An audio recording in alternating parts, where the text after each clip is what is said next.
Last Friday night, Westlake found themselves on the working end of a 35-17 third-quarter beatdown from a high-powered Temple offense. But Westlake would rally, putting together a 28-point second-half performance for the ages as Jordan Sievert and Patrick Elliott connected for the game-winning score. Up next, A&M Consolidated, a team that frustrated Westlake during their annual non-district meeting a year ago, but the Chaps would best those same Tigers with a 45-2 rout in the Region 2 Area Championship. It's A&M Consolidated and Westlake, and it's coming up next. This winter, prepare to be amazed as Elisa's Dance Academy and the Westlake Symphonic Orchestra come together to perform a variety of holiday favorites. From Tchaikovsky to Jingle Bell Rock, audiences will be astounded by concert-quality music and dramatic visual effects in a stunning production perfect for all ages. Join us December 12th, 13th, and 14th as the Westlake Technical Entertainment Crew and Lexus of Austin present The Nutcracker Spectacular.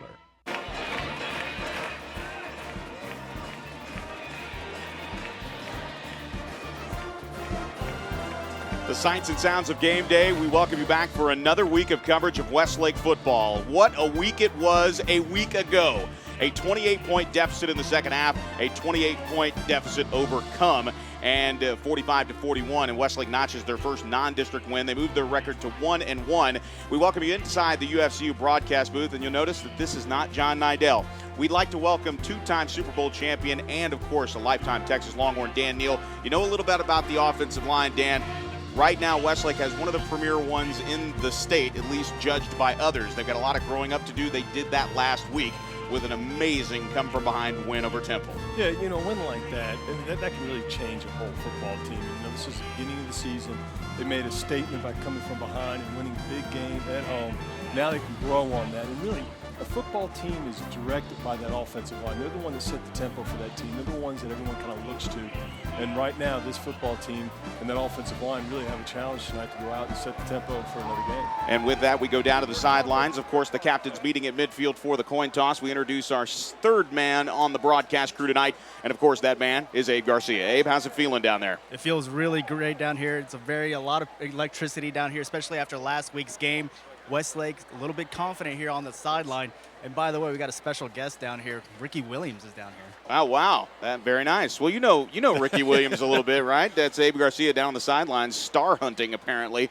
But as we take a look at all of the sights and sounds of our pregame show, as it comes to an end here, we get ready. It looks like A&M Consolidated has, in fact, won the toss, and they will receive. So it looks like we will see the A&M Consolidated Tiger offense first and the Westlake Chaparrals on defense. When we come back after this 1-minute timeout, we'll go over all the starting lineups. But first things first, let's take a look at the weather forecast down on the field right now. The weather, not too bad. Partly cloudy, 95 degrees, 31% humidity, only a 9-mile-an-hour wind. You feel it more up top than you do down on the field. And, of course, tonight's impact players presented by Outlaw Protein and Energy Fuel. On the other side, one thing you know about 4 wide receivers, yes, they're a weapon, but Brandon Jackson in the backfield is an exceptional weapon for A&M Consolidated. And, of course, the playmaker, Derek Dick, again, a 6'3" wide receiver. Rhodes Legg and Alex Chavez, of course, on the other side. When we come back after this 1-minute timeout, we'll kick it off live from Chaparral Stadium. This is Westlake football. At age 40, attorney and Marine Corps reservist David Little was the picture of health until the left side of his body went completely numb. We were on the phone while he was driving home when he suddenly stopped talking. My dad had a stroke when he was driving me home. I'm just really glad he ended up at St. David's, South Austin. St. David's, South Austin saved my life. Do you know what to do in an emergency? Visit stdavids.com to learn more. The Steam Team, your #1 choice for cleaning residential and commercial carpet, tile, and wood flooring, upholstery, air ducts, and more, including 24-hour emergency water and fire damage restoration. The Steam Team is an Austin original, locally owned and operated since 1983. All employees are trained and certified by the Institute of Inspection, Cleaning, and Restoration. We guarantee our services and will do whatever it takes to please our customers. Call 451-TEAM or online at thesteamteam.com. We welcome you back to Chaparral Stadium live in Austin, Texas. Again, our impact players presented by Outlaw Protein and Energy Fuel. You heard about it. Again, Derek Dick and Brandon Jackson, both offensive weapons. Rhodes Leg with 3 interceptions, a pick 6 last week, a 67-yard return after the interception. And Alex Chavez is kind of my X factor tonight. And one thing that I do know that's waning on the offensive mind of Darren Allman, when you think about what is going to happen, and we go down to the sidelines briefly to Abe Garcia, one thing that we know is, yes, you can spread it out. Yes, you can throw the ball downfield. But in this type of matchup, when they're expecting all kinds of passing and lots of offense, Abe, it really is the Westlake running game that means so much to this ball club. And like Dan said earlier, to control the tempo. Well, that's very much the case here in this game, especially with A&M Consolidated scoring 44 points a game in their first 2. Coach Allman is going to stress that running game, stick with the running game, control a little bit more clock, and maybe give his defense a little bit more rest instead of really thinking about keeping A&M Consolidated's offense off the field. Their defense is a little banged up, obviously, with loss of Jack Meredith, Gabe Duran's out.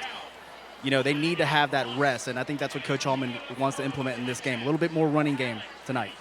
Abe Garcia down on the sidelines, of course, always welcome his thoughts, and we welcome you to our live broadcast on many, many levels, not only on the radio on 1490, the word 1490 KLGO AM. Of course, you can hear us inside Chaparral Stadium at 88.1 if you brought your radios, and of course, all across the streaming nation. You go to westlakenation.com, you click on that live stream, and you can hear us on a desktop. But we have the Chap app. Make sure you go to the App Store and download it today. You can listen live on your phone, check out the new rosters. It has updated. Alex Rees is ready, and he has kicked this one off. A high end-over-end kick, but it'll be fielded at the 11-yard line. Out to the 15, to the 20, a seam at the 25, to the 30, spinning inside the numbers, and a slew of tacklers bringing down the return man for the A&M Consolidated Tigers. And for the Tigers on the return there was Reggie Davis, backup defensive back there, plays linebacker at a time. So we will see the Tiger offense first.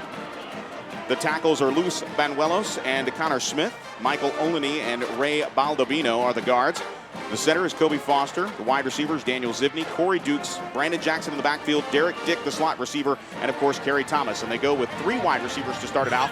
And now they'll split out Derek Dick from the backfield. Now a fake inside. That pass is caught by Zivney. Zivney with a straight catch over the middle, outside the 40 to the 44-yard line, and it's a pickup of 11 yards and a first down. Let's take a look at the Chaparral defense right now. Across the line of scrimmage, it'll be Ryan O'Farrell, William Wang, and Daniel Aidman.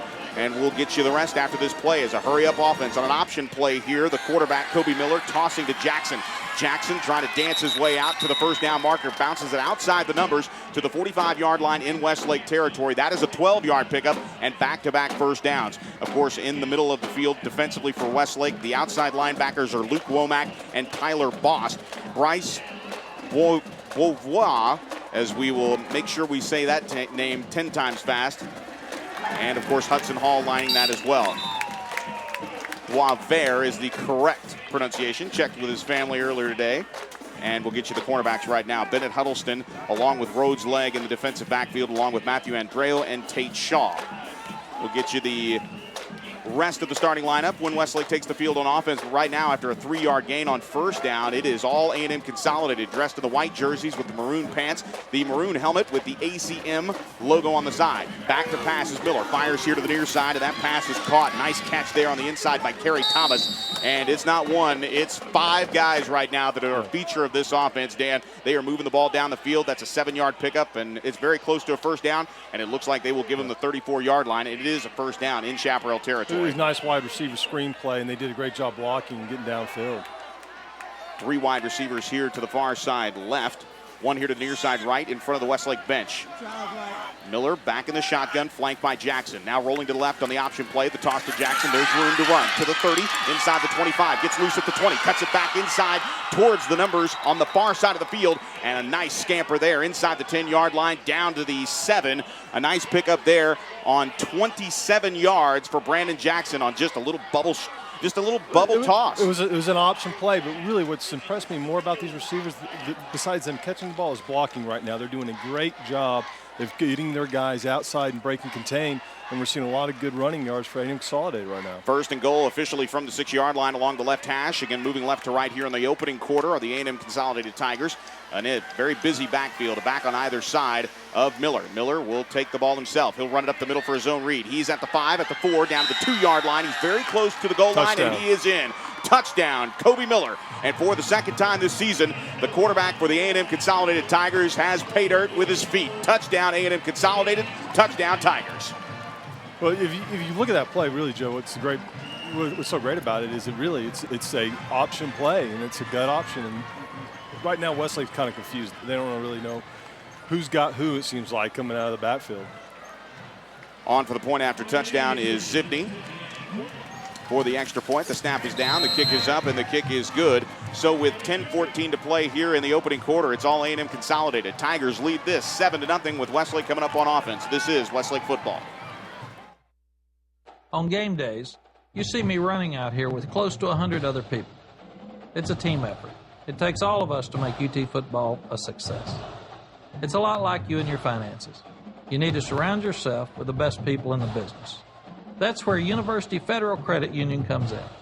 The UFCU team works hard to make sure your financial game plan is always in shape. University of Texas Athletics and University Federal. So close, we share the same name.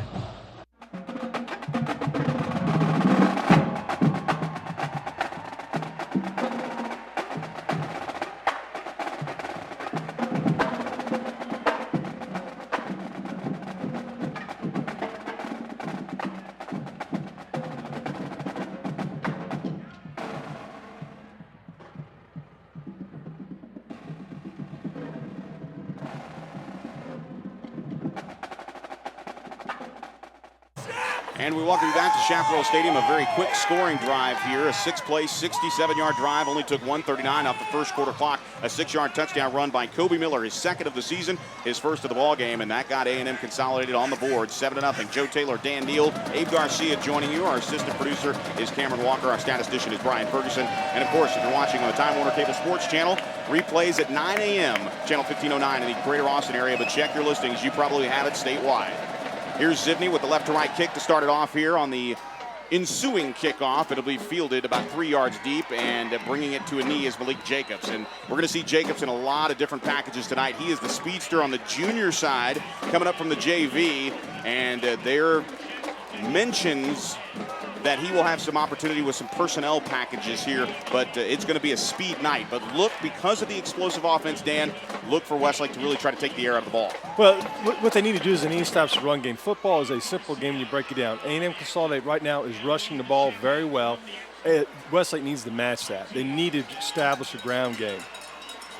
So it will be the Westlake Chaparrals. We'll get you the starting lineups here in just a moment. The handoff right side is fake. Now rolling here to the near side, and that pass is caught into open field. Sean Rawlings has a seam inside the 40, inside the 30, a huge gain inside the 25-yard line, and he's spun out of bounds. He does not go down at the hands of the A&M Consolidated defender, Sherman Wilder, but he does go out of bounds, and it's a huge play down to the Tiger 21-yard line. Hey, that play came off a play action, so it was set up because of a run game. 55 yards on the strike to Sean Rawlings, and just like that, the Chaparrals are in business a yard outside of the red zone. We'll get you the starting lineups, but we may not have time. 2 wide receivers to the far side right, 1 here to the near side left, and now here comes the screen, and throwing it backwards, that's a fumble. And now trying to throw it forwards, that's also an incomplete pass. How about the heads-up play by Sean Rawlings, who's getting up gingerly from the 40-yard line. He got shooken up. For some reason, on the left side of the line, there was a lot of penetration, and Jordan Sievert could not complete the pass. In fact, he was forced backwards. It was a fumble. Give credit to Sean Rawlings for being Johnny on the spot there. He went, recovered the ball, and threw it forward to get the incomplete pass. A lot of activity there, but a huge break for Westlake. That was a timing play, and Jordan Sievert held on to the ball a little too long on that play and gave the defense time to get to him. So we are just underway here inside 10 minutes to play opening quarter. From Chaparral Stadium, A&M Consolidated with a 2-0 record coming off back-to-back games and where it was absolutely chaos. In fact, we've got something to share with you a little bit later on to tell you how they won their first game against Copper's Cove, 44-41. 44-41, the identical score a week later, last week, against Waco Midway. The ball marked on the left hash, though, at the 21-yard line in Tiger territory. Second down and 10. Power eye look here for Jordan Sievert with a tight end to the left. From the left hash, here's the snap. The toss to the right side. That's Slaughter. Slaughter trying to cut it outside of numbers. He can't do it. He coughs up the football, and it looks like A&M Consolidated may have it. You know, Joe, what they had is a 2 tight end set, fullback, I formation, and then Slaughter tries to go outside the hashes. When you're a running back, you take one cut, you get towards the end zone. Don't try to get outside. It's something that a lot of running backs tend to feel more comfortable outside. They need to learn to run north and south, and right there you coughed up the ball, and turnovers always will dictate who wins football games. Well, after the 55-yard reception to open the ball game to really get this crowd back into it, now they turn the ball over, and the Consolidated Tigers are back out from the left hash mark on first down at 10 from the 21-yard line. They forward to the far side, and that pass is incomplete and intended on the far side there for their wide receiver, Corey Dukes, 5'11", 170-pound senior. We mentioned that play, a 44-41 win over Copper's Cove, won on an onside squib kick that was fielded by Zivney. He tossed to Jackson, who then tossed over to Dick, who scored on the return. And another look at that video, actually it looked like Dick fumbled the ball before he went into the end zone, and it was actually Corey Dukes that was able to fall on the football. It would have been a touchdown either way. Now on this play on second down and 10 after the no gain, Jackson running out of real estate, and he falls forward for about a yard gain. But a slew of tacklers there at the end of the play, and a nice job there by the young man getting a start tonight in place of Breckenhager is Bryce Boisvert. And Boisvert, 9 tackles a week ago on the season for Boisvert. I should say 8 tackles last week, and he forced a fumble. So he's getting that start as a 15-year-old sophomore. Well, Joe, he was never fooled by the play. He was right on the quarterback the entire way, made a great tackle. 2 wide receivers, make that 3 wide receivers to the far side left as they spread it out on third down and 9. Big third down play. Here comes the rush. Flushed out of the pocket is Miller. Miller rolling here to the near side. That pass is juggled and dropped by Zivney. Good coverage there on the play, and it looked like coming over from that far side defensively was Tyler Bost. Tyler Bost really just angling that play here to the near side, and Zivney just dropped the ball. Well, what they did is they blitzed from the wide side of the field, and they forced the quarterback out of the pocket and gave him a third of the field to work with. It was a great blitz, great call. Nice dial up there by the defensive staff. And now Zivney will actually drop back to punt. Big leg on Zivney. Zivney averaging just under 40 yards a punt. He line drives this one to Rawlings. Rawlings at his own 43. Rawlings at the 50. Across the midfield strike. Cuts it back here to the near side. Rawlings inside the 40, down to the 36-yard line. And what a nice return there. Rawlings really doing a number on the return game. And just the kick returns, he's averaging 14 yards a return. Punt return-wise, he is off the charts. Very sure-handed and great field position for the Westlake Chaparrals. Let me tell you what, as an offensive player, there's nothing better walking out on the football field on your side. And that's where they are right now. When we talked about field position, you had to field that punt. He doesn't field that punt, and it's a different field position there right now. So the ball marked on the left hash, score 7-0, 8:51 here, just underway in the first quarter. 3 wide receivers to the far side right. Jordan looking right, now looking back left, rolling left, and now firing over towards Patrick Elliott. Really had no play as Elliott was improvising here on the near side, and it's incomplete. Well, right now, A&M Consolidated is doing a pretty good job of covering the Westlake receivers. And on that one play where it was a lateral play, Jordan clutched the ball because it was not open, and right there you saw his first read wasn't open either. Well, and they're crashing down on the line of scrimmage, and that is a very, very dangerous coverage, but the gamble paying off so far. Here's 2nd and 10 from the Tiger 36. The handoff up the middle. This one goes to Alex Chavez. Chavez just bruising his way inside the 30, down to the 25-yard line. Tackle made at the end of the play there coming up for the defense for the Tigers, and that's Will Raffield, the sophomore, and the son of the head coach. Well, I tell you what, if you got a running back like Chavez that's going to run that hard, just you keep giving it to him until they give you a reason to stop. Absolutely. That was a great run. Absolutely. Bloody their nose a little bit, and Alex Chavez, they call him Tex-Mex, and that's why he's in there, probably singing his way through the offensive line as well. First down and 10 from the 25-yard line, and they will fake it to Chavez, firing a dart over the middle. That pass is tipped. Nice job by Riley Garner, the outside linebacker, sticking his paw up and batting down that football. Incomplete. Just good timing with his hands. You know, J.J. Watt for the Texans really kind of turned that into a new thing. They've done it forever, but if you can get your hands up as a defender, you're going to knock down a few balls. 2nd down and 10. Substitutions all around in a true huddle. And it's quickly becoming. You don't see that often anymore. Yeah, not anymore. True huddle here. It's under center. And hit 2 tight ends. And 2 tight ends and a power eye look at the backfield. Here's old school coming 1965 right at you. Out of the play action. Jordan looking, firing to the right side. Man-on-man coverage, and that pass is incomplete. Lots of contact down in the back of the end zone intended for John Rhodes. And Rhodes comes up empty, and it will be 3rd down, and a big one here with 8:22 to play in the first quarter. And Jordan just missed wide open receiver going down this side of the field. It just missed his read on that play. There was a touchdown to be had. One-on-one coverage is what you're looking for, especially with an arm like Jordan Sievert we mentioned earlier. Again, that's a done deal, a verbal commitment to Southern Methodist University up in Dallas, and He is ready to take that program by storm, but he's got some work here to finish off his senior career, setting an all-time record. And we'll get to that point in just a moment. Siebert on 3rd down and 10, firing to the far side. Same play, has a man, and that pass is in and out of the hands of Patrick Elliott. Elliott once again with separation, and like Dan said earlier, just a little bit of timing issue here between Jordan and Patrick Elliott. They did not have that problem last week where they hooked up 3 times, including one for the game winner. That's just inches right there. That play was so close. And let me say something. A&M Consolidated's not bringing any pressure. They're dropping 5 guys, at least 6 guys into coverage, rushing just 4 guys. And Westlake's offensive line is doing a great job of giving pressure, but if they can't make some pass plays with just that 4-man rush, they're going to be in trouble. On 4th down, Westlake's going to go for it. Rolling right, Jordan firing, has a man. That is tipped and incomplete. Inches right now, inches. That was just, he was stretched out a little bit right there, Joe, but a little bit lower ball and maybe holding on to it, and that's a first down. So it's so close for him right now. So it'll be 1st down and 10 here, as good field position has allowed Westlake to go for it on 4th down. A week ago, 1 of 2 on 4th downs. 0 for 1 this week as we get a look at the Westlake defense. They had a little bit of time to breathe over there, turning in a 3-and-out performance a series ago. But the scoreboard, that opening drive, just very impressive for the A&M Consolidated Tigers. 7-0 their lead, and they have the football. A back on either side of Miller as he heads out for his 3rd series. Little zone read, and he'll keep it. Miller now flushed here to the near side, fires it over the middle, and he has absolutely no one. Good pressure there coming from the linebackers. And it looked like getting in there on the mix for the Chaparral defense. And we're getting a slew looked like of Aiden was doing a great job of staying on his read, which was a quarterback. He probably had the quarterback on that play, and he stayed with him the entire time, forced him to throw the ball away. Nice job there, just holding his spot, making the quarterback make a decision, and then rushing him on 2nd down and 10, following the incompletion. Jackson, the lone man in the backfield with Miller. 2 wide receivers, and now Dick will go in motion here to the near side. An early movement. This was the problem last week. Temple, 6 offensive penalties.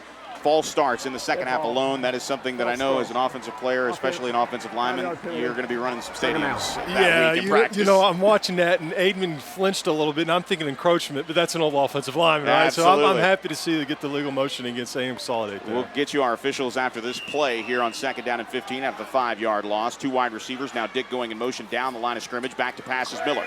Miller looking, fires here to the near side. That pass is tipped and almost intercepted. Wow. They're trying to set up a middle screen right there, but Westlake did a great job of reading it and defending it very well and getting the ball on the ground. Let's take a look at our officials now, as looks like we were trying to go to a graphic there, but we got a good look at the replay no matter what. 7-0 lead. We'll try to get you that information in just a moment. 3rd down and 15, and a big one at that, as Westlake now with back-to-back drives really shored up their end after giving up the game's opening and only score. 2 wide receivers here to the short side of the field, right in front of the Westlake bench, 2 to the far side left. 3-man front here for Westlake as they space it out. Yeah, it looks like just going to rush 3 guys. Miller back to in the shotgun, getting his players lined up. Here's the snap, an inside handoff to Jackson. Not a bad call, but he gets a room out to the 25. Now escapes one tackler, bounces it out to the 30-yard line and falls forward to the 31, where Hudson Hall brings him down. Nice play there of space and holding your zone. Well, what they did, A&M Consolidated made a good call because Westlake had one linebacker. He blitzed, and then they ran the draw play up the middle. There was no one there when the linebacker blitzed to defend it. And got a few yards back, but Westlake was able to keep him shy of a first down, which is what is key. So again, just under 40 yards a punt. Rawlings with an exceptional return into Westlake territory. He's lined up at his own 35-yard line. Zivney will receive it.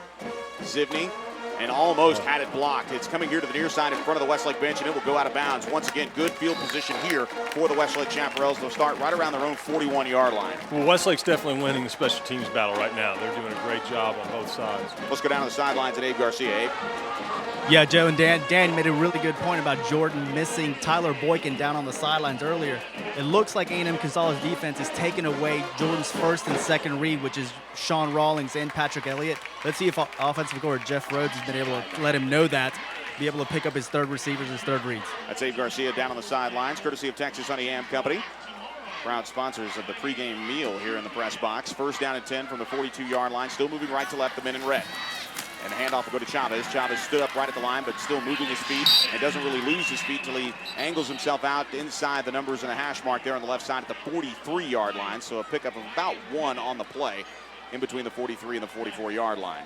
Joe, as a running back on a play like that, as soon as he got the ball, and Consolidated was right there. But the key is he did not give up yards. Never negative plays as a running back. Second down and 9 after the 1-yard pickup. 2 wide receivers to the far side right, 1 here to the near side left. 2 backs to the backfield. Here's the fake. Jordan now flushed out of the pocket. Jordan wrapped up. Jordan trying to throw the ball forward just to make sure, and he does. But it looks like they may actually call his forward progress stopped around the 36-yard line, and they're going to call it a quarterback sack. Well, you know what? Yeah, really, what they're trying to do is they don't have anybody accounting for the backside defensive end. They basically take the quarterback to block him. The quarterback's got to make him miss, and right now the backside defensive end is doing a great job of containing Seaver and not letting him get out in the rollouts. It's a huge loss on the play. Tristan Batts gets credit for the sack. 3rd down and 16 after a loss of 7 on the play. 2 wide receivers to the far side right, 1 here to the near side. Jordan looking, fakes once, fakes 1 defender, now going deep. Has 2 men, and that one is incomplete. We got to find a way to give Jordan more time back there. Right now he's trying to avoid a rush and then make a throw, and he's got to have a little bit more time to set up. Offensive lineman missing is Silas Connolly here, but a lot of pressure up front in Jordan's face, and it will be 4th down here as 6:06 remains here in the first quarter. 7-0. A&M Consolidated took the opening kickoff right down the field. And a 67-yard drive capped by a 6-yard touchdown run by Kobe Miller, his 2nd of the season. And now it's been just Trader Vicks on the offensive side of the ball. But Westlake very close. Timing is off. Back deep to punt.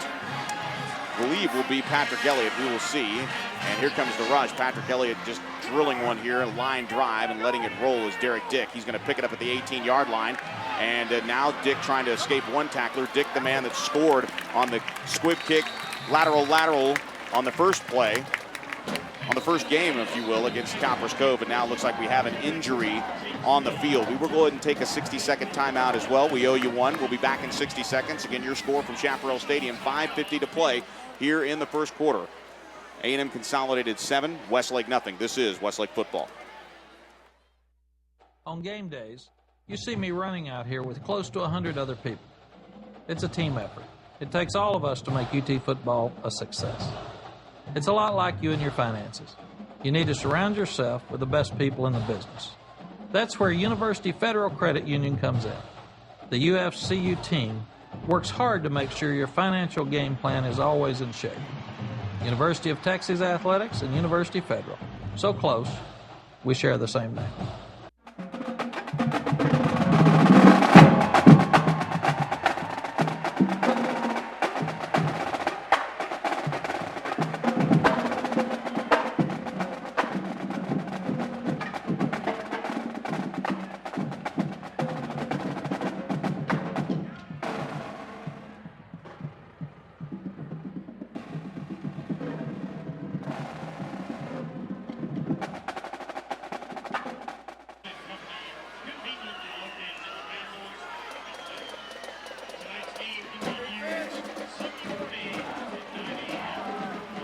And we welcome you back to live coverage of Westlake football. Out of the timeout on the injury, the handoff goes to Brandon Jackson on 1st down and 10 at the 23-yard line. Jackson breaking out of one tackle and stepping out of bounds after an 11-yard gain and a 1st down. And Jackson very shifty, showing his ability to move around in multiple formations, but he is an absolute gem on the outside when he gets the corner. Yeah, the senior Womack right there kind of had contained and let Jackson get outside, but it's a difficult read because he is basically, it's his own read play.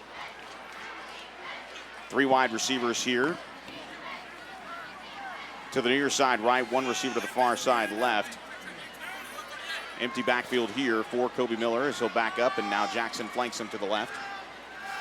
On 1st down and 10 with 5:43 to play here at Chaparral Stadium in the first quarter. They fake an inside dive and now swing it out to Zivney, who has room. Zivney at the 40, out to the 43-yard line before he's brought down there at the 44. Bennett Huddleston along with Matthew Andreo there to stop him, but not before a 9-yard gain on 1st down. Big chunks of yardage early. Well, right now you're seeing Jackson running the ball very well, one of the impact players, and then just pitch and catch right now with the receivers. Nothing big downfield. They're just getting it in their hands and letting their receivers block and make some plays after the catch. Right now they're doing really getting some good yardage. On 2nd down and 1, A back on either side with 3 wide receivers here. It'll be a zone read, and keeping it is Miller. Miller's going to be wrapped up from behind. It'll be a quarterback sack and a huge loss of the play. Pick your poison there, but getting through first was Luke Womack from that defensive end spot, one of the faster players on defense, and that time Womack atoning for his earlier mistake. He was right that time. Yes, you know? indeed. But tell you what, the zone read, that's why everyone does it. It's difficult to defend as a linebacker or defensive end. You don't know who has the ball, and you have contained. 3rd down and 1 play here. The ball marked at the 44-yard line in Tiger territory. 4 wide receivers, 3 to the left, 1 here to the near side right in front of the Westlake bench. Now going in motion is Zivney, but flags come in, and now a huge break here for Westlake as it looks like Melvin Lindsay, our referee, is... Dead ball. False start. Offense. 50 and 70. And it's 3rd down. Melvin Lindsay down there on the sidelines, our head referee, indicating that now a 3rd down and 1 situation, now a 3rd down and 6. Yeah, that changes the whole outlook of this play, right? That's the 2nd false start on AM Consolidated tonight, and they got to get that straight now because right now they're looking at 3rd and long pass situation. Before they had a run pass option. 2 wide receivers to the far side left, a back on either side of Miller and Jackson and Dick. 1 here to the near side right. On 3rd down and 6 here, the ball marked just outside the 41-yard line. Here comes the blitz, and now they pick it up, and a complete 1st down pass to the outside. And what a timing play there on the Tigers for offensive pitch and catch there between Miller and Thomas. Thomas catches it for the 9-yard pickup out to the 50-yard line and a 1st down right at the midfield stripe. You live and die by the blitz man coverage. They've made a good pitch and catch right there. They're doing a great job of that. 2 wide receivers to the far side left, 1 here to the near side, a back on either side. Now the zone read goes to Jackson. Jackson at the 50, stutter steps outside the numbers, inside the 45, still on his feet as he puts his hand down on the turf and picks up that extra yardage down about the 41-yard line. Once again, just a slippery running back in Brandon Jackson, and he has picked up 9 here. 2nd down and 1 coming up for the Chaparrals. I give him about 8 yards in that run due to downfield blocking by the wide receivers. And when you have guys that have speed, they can lock up your very quick defensive backs and outside linebackers very quickly. On 2nd down and 1, pick your poison here in the offensive playbook, and they'll run an option here to the near side. The toss will go to Dick. Dick spins out of 1 tackle and runs into 2. Luke Womack, part of the pair, along with Boisvert. And Boisvert really involved in the play, like Dan said earlier, not really fooled, and then Jackson trying to get in space and picks up positive yardage for the 1st down. The safety on Drell made a great job. He saw the option play from the start, and he rushed up, made a great tackle in the open field. 37-yard line with 3 wide receivers to the far side left, 1 here to the near side right. 3:07 to play here. 7-0 A&M Consolidated with the lead and the ball in the 1st quarter. Option play. Everybody stays home. The toss goes to the outside, and still on his feet outside the 31-yard line as he bounces it to the 30. Nice run out of the backfield there by Ben Thornton. Thornton getting the call on the far side. And Thornton really just showing you exactly what you can do no matter who you are, whether it's Jackson or Thornton. If the blocking downfield is there on the outside, he's got the room. Yeah, right now, Coach Allman's telling these guys his cornerbacks got to get off these blocks because they're getting blocked, and that's where they're getting the extra yardage. 2nd down and 3 after the 7-yard pickup by Thornton. Single back look here is in the shotgun primarily tonight is Kobe Miller. Already has a rushing touchdown. He has 4 wide receivers to deal with here. Dick in the slot right. He's the athlete. You got to watch for him here on the near side. 2nd down and 3, 2:19 to play 1st quarter. Trying to add to this lead at the 30-yard line. Now the zone read. Miller will keep it, and now he'll toss to the outside. He looked like he might have been just over the. He looked downfield from our standpoint, but he fires to the sideline and gets the courtesy call, if you will, on 2nd down, and it's an incomplete pass. Sets up 3rd down and a big one for Westlake. Well, actually, he did a favor by throwing the ball, because if he would have ran it, that would have probably been a 6-7 yard gain right there. So Westlake catching a break on both sides here, just trying to get off the field and get their offense back so they can get their rhythm. 3 wide receivers here to the near side right, dominating the 1st quarter. The A&M Consolidated Tiger offense just in field time. 3rd down and 3 with a lone receiver to the far side left. They fake it inside, swinging out to Zivney. Zivney at the 30, inside the 25-yard line, down to the 24. And he's brought down out of bounds there at the near side on the 24-yard line. And it is a 1st down for the A&M Consolidated Tigers. So a lot of different things here from the Tigers offensively. Well, when you're looking at 3rd and 3 and less, you have both a run and pass option. The odds are in your favor as an offense. And Drell made another great read, but he just couldn't get there in time to hold him to just 3 yards. A back on either side. Thornton back in the game along with Jackson in the backfield. 2 wide receivers to the far side left, 1 here to the near side right. Miller now faking left and diving inside, and he's just going to go down on the 1st down play at the 25-yard line. I hope that was a busted play, and that wasn't. And it called. looks, yeah, it looks like it. Miller's having some words with some of his guys in the backfield there. Miller thought it was going right, and I think Jackson thought it was going left. So I'm sure they'll get it straightened out. But, hey, as a defense, you'll take those. 3 wide receivers look to be in the package. No huddle here for the A&M Consolidated Tigers, just looking to the sidelines, and their offensive coordinator, Brian Cope, just calling those signals in. Taking a look at the Westlake defense and how they line up after the 2-yard loss. Second sack of the game here for the Westlake Chaparrals. 2 wide receivers each way and a 4 wide receiver look here. Jackson in the backfield, now back to pass on a 2-step drop. Firing here to the near side, and that pass is caught inside the 15-yard line. And a nice grab there. Going down to get it was Kerry Thomas. Thomas coming to the near side on a curl route, just dove and caught the ball. You know what? This A&M Consolidated offense is going to be a big test for Westlake's defense because they're not making a whole lot of mistakes. Besides the legal procedure or motion, there's nothing they've done wrong. That's a 9-yard pickup there. Check that. It's actually an 11-yard pickup, as it'll be a 3rd down and 1 here from the Westlake 14-yard line. 3 wide receivers to the far side left, 1 here to the near side right. Jackson to the right of Miller. Now the motion man is Zivney here to the near side. They fake the give, and now flags come in. And once again, it's going to be a procedure penalty here. We'll hear from Melvin Lindsay. Dead ball. False start. 7-0 offense. Joe, that's 3 false starts. That is the only thing stopping A&M Consolidated right now is themselves. I mean, they need to correct those mistakes, but Westlake needs to take this opportunity. Right now, it's 3rd and 5 or 6, and they need to do something here. They need to stop and force them to try a field goal. And you talk about how potent they are, scoring a lot of points early. 45 first-quarter points in this season alone, outscoring their opponents 45-7. On 3rd down and 6 now, second time we've seen this. Dick goes out of the backfield in motion, and now Miller will swing it out to him. Inside the 20, down to the 15-yard line, picks up the 1st down. Dick turning the corner. Dick diving for the end zone. Did he get in? Yes, he did. Touchdown. Didn't think Dick had the ability to get in after he cut his real estate in half, but he just came out of the backfield, bounced it out into the flat. They swung it out to him, and he let his athletic ability take over. Beats Tate Shaw and dives for the pylon and just gets the ball inside the goal line. Touchdown, Derek Dick, and touchdown, A&M Consolidated. Well, you talk about mismatches. It looked right there that I think maybe Womack had him in coverage, and Dick's just too fast. His speed kills. Corey Dukes, that is, will hold for Zivney for his 2nd extra point try. And with 4 seconds remaining in the first quarter, a 14-0 lead here for the A&M Consolidated Tigers. We'll be right back in 60 seconds live from Chaparral Stadium. This is Westlake football. Ever wonder what's scratching around in your attic? Hi, I'm Bobby Jenkins of ABC, and it may be rodents. If you're hearing something, call our specialist for a free inspection. If needed, we'll design a rodent control plan for your home. We'll seal entrance and exit points and install traps, then return to remove the traps and ensure your home is rodent-free. And you'll have a 1-year renewable warranty after we leave. ABC Home and Commercial Services, specialists for your environment. Call ABC Home and Commercial Services.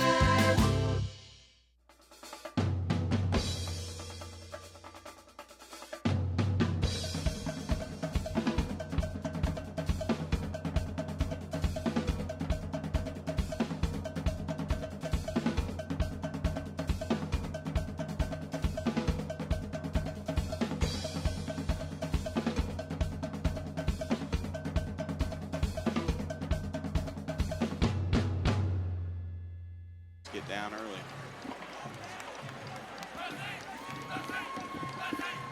We welcome you back to live coverage of Westlake football. Joe Taylor alongside Dan Neal. Abe Garcia down on the sideline. We'll hear from him in just a moment. As the scoring drive, 12 plays, 77-yard drive, a 19-yard touchdown catch from Derek Dick. And for Dick, that is his 3rd receiving touchdown. Zivney to kick it off from left to right. A line drive, booming kick that'll bounce out of the back of the end zone. Let's go down to the sidelines and Abe Garcia. Abe, I know that the defense right now just begging the offense for a little bit of a breather. Yeah, Joe, and you know, one of the things that you guys can't see on the radio and maybe even on the TV broadcast, they are missing a few key guys on defense, especially Gabe Durant. And if you would be down here, you could see him during the plays A&M decided on offense. He's by himself, and he doesn't smell, by the way. He's just by himself, but he's in his stance pretending that as if he were in the game.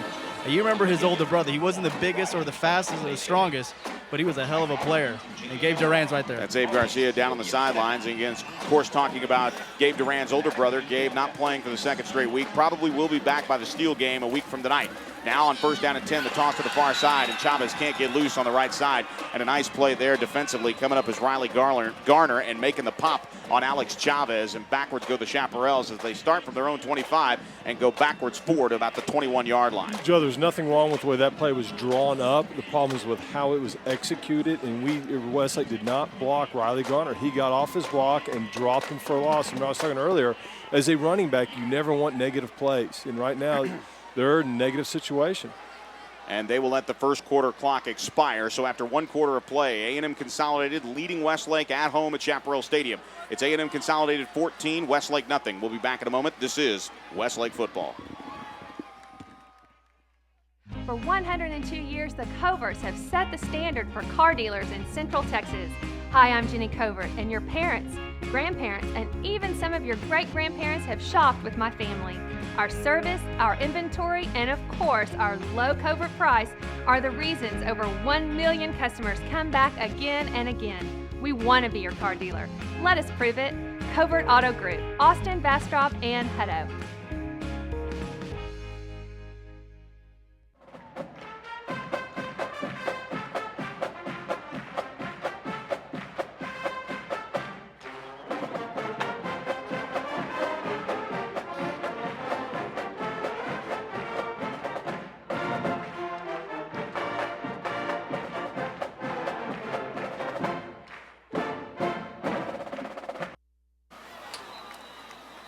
And we welcome you back to live coverage. Westlake football here at Chaparral Stadium as we begin the second quarter of play. A swing pass to the far side is incomplete. Just a little overthrown there. We get a good look at it here on the replay. Jordan just firing out. Putting a hand on it was Alex Chavez, but he could not come down with it. Had a lot of running room, including out there blocking Calvin Anderson, the young man headed to Rice University, a transfer in from Georgetown who played in 16 games last year, part of the Georgetown Eagles state championship run. Now he's down here hoping another bird of another feather. The Westlake Chaparrals can make that same run. Three wide receivers to the far side left here on third down and 14. And a big third down here for Westlake. Back to pass. Good protection here for Jordan. Fires to the far side. That pass is caught by Rawlings. Rawlings angling here to the near side. Has a seam out to the 30 to the 34-yard line. Very close to a first down as he bounces off not one but two tacklers and falls forward to the 36-yard line. I'm not sure how he kept his knee off the ground there, Dan, but he squirts his way out to a 17, make it a 15-yard pickup and a first down. That right there was a great play by Rawlings and a lot of second effort after the catch to get that first down. And right there, those are the kind of plays that can propel your offense and get them going. You just need someone to step up and make a big play, and Rawlings did it right there. He took on Riley Garner and just spun and drove his legs forward for that extra yardage. Big first down for Rawlings. Power eye look here as a tight end in the formation here. The handoff will go to Chavez. Chavez just trying to dice his way through the right side. Picks up a nice 4-yard gain, make it a 3-yard gain out to about the 38-yard line. So a good, nice little power run there by Chavez as Rawlings and Elliott will check in as receivers here on the near side. Well, right there, Coach Rawlings got everybody inside. He's got two tight ends, a fullback, running back. Everybody's in there. No one's split out. But that's the type of play that will set something up later because A&M Consolidated had everybody on the line also. They're going to be vulnerable there later in the game. On second down and 8 after the official 2-yard, now play action. Rolling left is Jordan. Jordan's going to tuck it and run. He has some room. Jordan outside the 45. Jordan down the left sideline. Jordan at the 30. Jordan at the 20. Jordan shedding a tackler. Jordan Sievert doing his best. And Drew Luck. Touchdown, Jordan Sievert. Touchdown, Westlake. What a huge run by number 6. Hey, John, didn't I just say something about that run play setting something up later? Right there, you have a play action. Quarterback keeper, and it's a touchdown. That's why you do those type of run plays. That's why you establish the run. It sets up plays like that. That's like stealing. A 62-yard run, but it looks like we may have a bit of an issue here as they're going to say that Jordan stepped out of bounds. So with that erases the 62-yard touchdown run. We didn't see him step out of the bounds on the far side, and it looked like the referee here on the near side, the line judge, had it all the way. He had signaled touchdown, but his partner on the other side of the field said, nope, Jordan stepped out of bounds at the 16-yard line. So with that, erased the touchdown, but the Chaparrals in business after a huge gain and a first down. And now, timeout on the field. We will take it as well as a timeout's called by Westlake. Back in a moment. This is Westlake football. At age 40, attorney and Marine Corps reservist David Little was the picture of health. until the left side of his body went completely numb. We were on the phone while he was driving home when he suddenly stopped talking. My dad had a stroke when he was driving me home. I'm just really glad he ended up at St. David's, South Austin. St. David's, South Austin saved my life. Do you know what to do in an emergency? Visit stdavids.com to learn more. This winter, prepare to be amazed as Elisa's Dance Academy and the Westlake Symphonic Orchestra come together to perform a variety of holiday favorites. From Tchaikovsky to Jingle Bell Rock, audiences will be astounded by concert-quality music and dramatic visual effects in a stunning production perfect for all ages. Join us December 12th, 13th, and 14th as the Westlake Technical Entertainment Crew and Lexus of Austin present The Nutcracker Spectacular. And we welcome you back to Chaparral Stadium. A big run by Jordan Siebert sets up first down and 10 at the 16-yard line. We thought he may have rumbled in from 62 yards out. Not the case. He gets credit for the run down to the 16, and it's first down and 10 here for the Westlake Chaparrals. Out of the power I. Ooh, a nice hit up front by Tristan Batts. Batts on the defensive end fought off his assignment there on the offensive line and just dropped Chavez like a bad habit.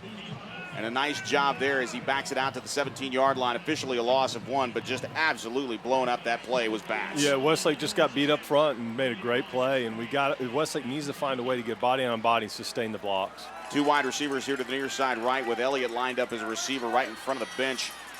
And the A&M Consolidated sideline, a back on either side. Here comes the rush. They swing it out here to the near side to Slaughter. Slaughter absolutely hammered at the 20-yard line, and this is going to be a face mask. No doubt about it, a personal foul and an automatic first down here as Chavez, actually Slaughter, almost decapitated here at the 20-yard line.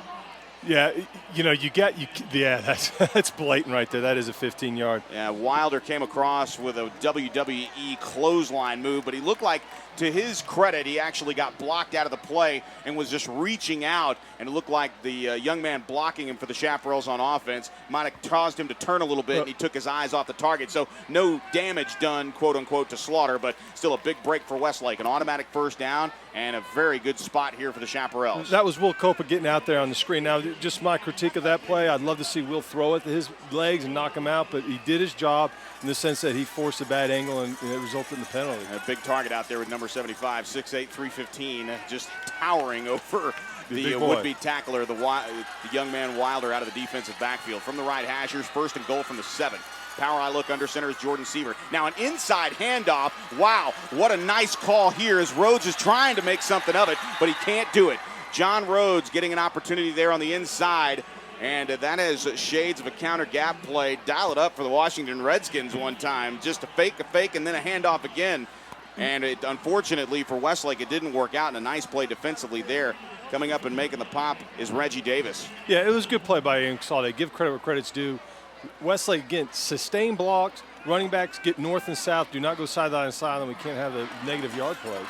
A loss of 4, excuse me. It'll be second down and goal from the 11. Now Jordan wrapped up in the backfield as he has absolutely no time to execute any of the plays in the backfield. Crashing down on the plays, KJ Dukes along with Ryan Bevins. And once again, Westlake given a golden opportunity on the 15-yard personal foul penalty. Was half the distance to the goal down to the 7, which set up first and goal, but all backwards here for the Chaparrals as they've gone from the 7 to the 14, a loss of 7 yards on back-to-back plays. Joe, you go from first to goal to second and 14, changes the whole outlook down here for your offense, so you're in a throwing-only situation, and that's not where Westlake wants to be. Third down and goal from the 14. Under center is Jordan Siebert. And now Sean Rawlings was supposed to be on the field, and now Westlake forced to kind of take a timeout. We will take it as well. 8:33 to play here in the second quarter. Tigers lead the Westlake Chaparrals 14-0. This is Westlake football. That has it has beaten Coppers Cove, that has gone into overtime. They've been in 2 close games, and they're kind of on a run right now, and they've got a lot of confidence. So A&M Consolidated is a big enough challenge for us that that's where our focus is. But I agree. What a fabulous night, the way that it ended, and it was really a great story, the way it started and the way it ended.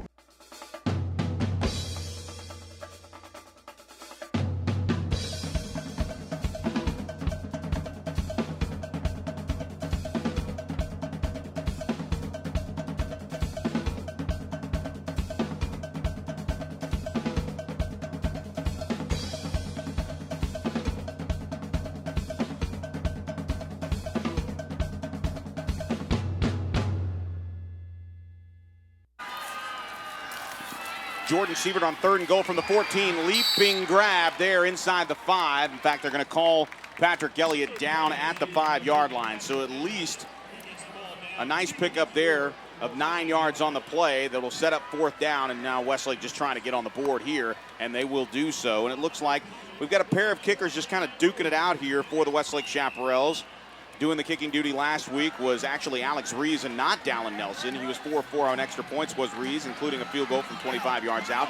Now Nelson out of the hold of Rawlings here for just a chip shot. 22 yards out from the right hash. Snap is down, the kick is up, and the kick is good. So with 7:52 to play here in the first half, it is A&M Consolidated 14, Westlake 3, and just like that, really, even though you only got 3 points and you had 1st and goal at the 7, a lot of mistakes. Jordan Sievert under pressure. Dan, it's starting to get a little bit better from the standpoint of you're starting to identify those mistakes. Westlake have shown this year that they are a second-half team, but at the end of the day, you kept the defense off the field, and they're going to have a chance now with fresh legs. Well, we know A&M's Consolidated's offense is going to make this defense run. Now they got a little bit of a break. Plus, Westlake didn't let 2 scoring opportunities go without being answered. They answered the second one, which is critical for this team. And right now, what I'm seeing out of Westlake is we're talking inches of plays. That reason that play probably didn't get a 1st down or get in the end zone is the pass was just off a little bit where the receiver didn't have a chance to make the catch, turn, and get upfield. And we saw a couple earlier where they just fingertips away from being big plays. So if you're the Westlake coaches, you know, hey, we're close. What we're doing is working. We just got to make the throws and catches that we're not doing right now. And now with the ability to get up on their opponents early, it has always been a second-half opening that A&M Consolidated has left their opponents. They've been all come from behind close games where A&M Consolidated has gotten the lead early on the scoring drive. 11 plays, 65 yards, took 4 minutes and 8 seconds off the second quarter clock. That's big. That's a and big a 22-yard field goal by Dallin Nelson, his 2nd of the season, now 2 of 3 on the season. 14-3, A&M Consolidated with the lead, 7:52 to play here. And I believe we will see Alex Rees handle kickoff duties now as he'll put his right foot into this one. Kicking off from left to right here as he sends it on a line drive. It'll be an end-over-end kick fielded at the 11-yard line. Now, bringing it out is Davis. Davis trying to make his way out to the 20-yard line before he's upended there just outside the 23 at the 24-yard line. Andrew Zucker getting an opportunity to make a play there on special teams. And it will be 1st down and 10 for the Tigers. The men in maroon and white look like they're collegiate neighbors. And, of course, if you don't know about the biggest game in the world in college football tomorrow, it takes place not too far away from A&M Consolidated as Johnny Manziel and the Texas A&M Fighting Aggies take on the world beaters of college football and the two-time defending national championships in the Crimson Tide of Alabama. Should be a fun one, but right now the younger version of those Aggies right here at A&M Consolidated with a 14-3 lead here over Westlake at Chaparral Stadium in Austin. Now the zone read will go to Jackson to the right side. Jackson trying to turn the corner where he's knifed down at the 27-yard line and really fighting off blocks, trying to on that far side. William Wang along with Luke Womack really fighting their way to the outside, trying to get and seal that outside level there just beyond the numbers, Dan. They're trying to get there, and slowly and surely they're getting there. Well, what this Luke Womack's going to have a big game, which he is having, because what you're trying to do is you're trying to get outside of his contain with that zone read, so he's got to be able to keep that play in front of him and make the play if they do try to get outside. 2nd down and 8 after the 2-yard gain here.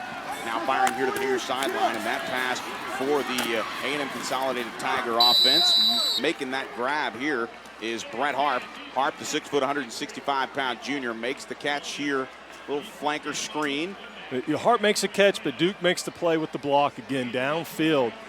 Westlake's got to find a way to get off those blocks and make those plays, get tackles. Nice gain of about 16 yards out to the 43-yard line. Make that just inside the 40-yard line at the 38-yard line here on the near side hash. Scoreboard has 43. It's actually the 38-yard line here in Tiger territory. Now Dick, the quarterback, as he checks in. They swing it out here to the far side. That pass caught by Dukes, and Westlake all over it. They put the athlete at quarterback, and they just swing it out trying to create space. Dick looked like he had just one assignment. Look, it wasn't there, and then he has to dump it off. And it looked a lot like that play that Dick scored on earlier, where he got outside, and that time Womack, again, having to have Jackson and Katang, gets out there and makes a play on Jackson, does a great job. And only a 2-yard gain, no gain officially on that play. Second down and 8. I should say a 2-yard gain out to the 40-yard line. 2 wide receivers here to the near side left, one to the far side right, and back on either side as Miller's back in. Their option play here to the near side, and they'll toss it here. And wrapped up behind the line of scrimmage, about a 3-yard loss, and make the call. It's Luke Womack leading the charge there, but he is thwarting the run efforts of Ben Thornton. Thornton upended. It's a 1-yard loss, make it actually a 3-yard loss. Back to about the 37-yard line, so it'll be 3rd down and long here for the Tigers. With zone read option player design is to make that defensive end commit. Right now, Womack's doing a great job of not committing and keeping contained, and he's going to shut down that play if he keeps playing like that. So they'll line it up here on the near side at their own 37-yard line. The Tigers dressed in white uniforms, the maroon numerals with the maroon pants and the maroon helmets. 3 wide receivers to the far side right. The slot receivers lined up right on the hash at the 35-yard line. Here comes the rush, firing over the middle, and that pass is caught at the 40-yard line. And one young man losing his helmet, and it's Boisvert. Boisvert losing his helmet at the 40-yard line, but he's a part of the play. A nice catch there in the open field by Dukes, and Dukes made the catch and then went down and did not come up with a football. Well, Boisvert, if I can say, 46. Boisvert. How about 46? Yeah. Boisvert. We've been talking about it. Had a long conversation up here with his father earlier, and he didn't think we could say it. But Boisvert. Well, let me say this: he had great coverage and made a great play, forcing the punt.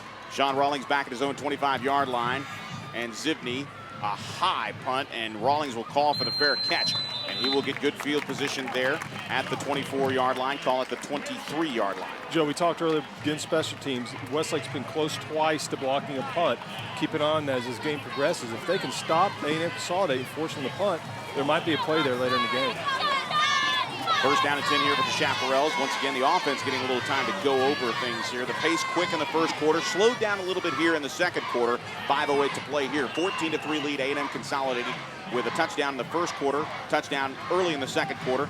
The Chaparrals on the board with a 22-yard Dallin Nelson field goal. Rolling out to the left and firing to the left. That pass is caught. John Rhodes makes the grab on the far side out to the 28-yard line, falls forward to the 29. Riley Garner there again defensively, and for the Tigers also there is Sherman Wilder. Joe, this is a key drive of this football game, and that's what we talked about earlier, pitch and catching right there. Good throw, good catch. Hey, it wasn't downfield, but just let something happen, and right now you're in a great position. It's 2nd and 4 yards. 6-yard pickup there on that pass to the outside to Rhodes. 2 wide receivers here to the near side. Jordan looking, fires out. That pass is in and out of the hands of Rawlings, who had space at the 35-yard line. Not only space, but the first down, but he's unable to come up with it, and just a bullet from Jordan Sievert. As quickly as I said, what a great pitch and catch. Right there, they miss an opportunity, and when you're trying to put together a drive against a good football team like A&M Consolidated, you can't miss plays. 3rd down and 4 here. The ball just inside the 29-yard line on the left hash. Westlake breaking the huddle here as the offensive lineman comes set. In the shotgun is Jordan Sievert. Has 3 receivers looking left, firing left. Same play, and Rawlings comes back and makes it for the first down. And it feels like I've watched the number 11 make catches all day as I watched the Thursday night football game with Tom Brady firing to Edelman. Edelman all day wearing number 11. We go down to the sidelines when we bring up number 11, and that is number 11, Abe Garcia. Yeah, Sean Rawlings has been wanting that play all day, and Jordan Sievert finally hit him on the numbers right there.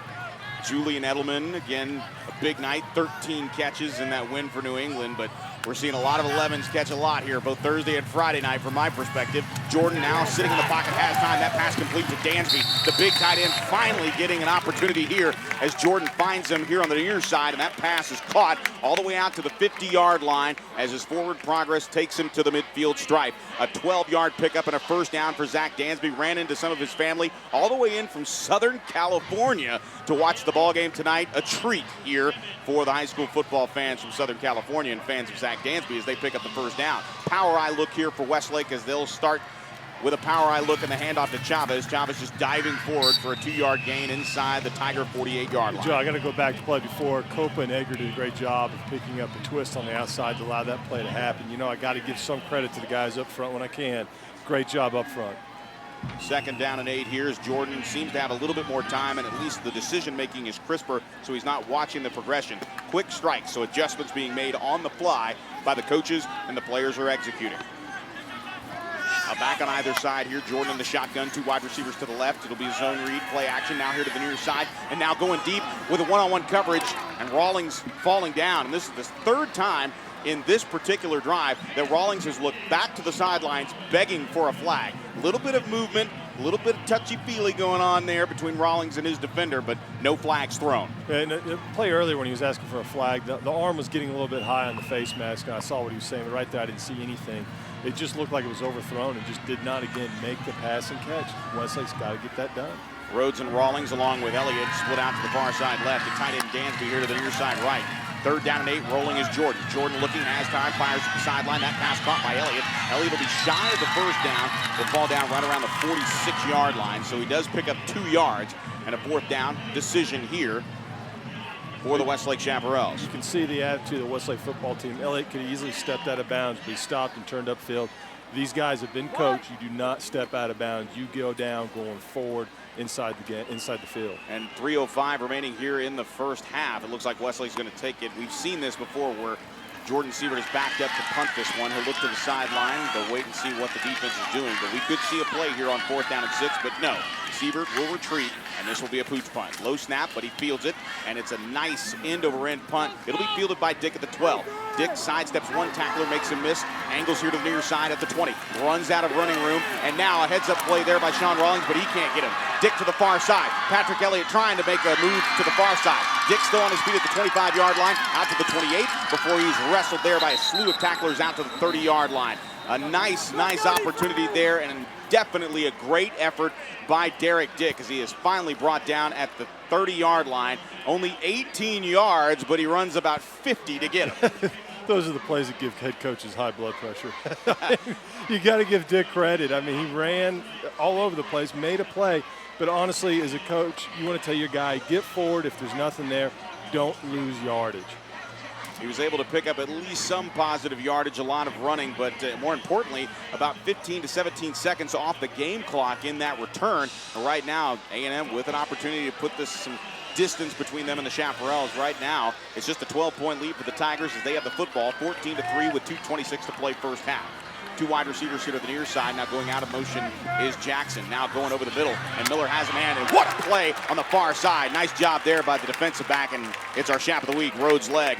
Rhodes' leg coming in, just playing that inside shoulder there on the intended receiver, Thomas, and Thomas just could not get it, jumping right in front of the play. Well, he had man-to-man coverage, and he covered his guy. That's pretty simple. It's basics right there. Did a great job staying in that back shoulder.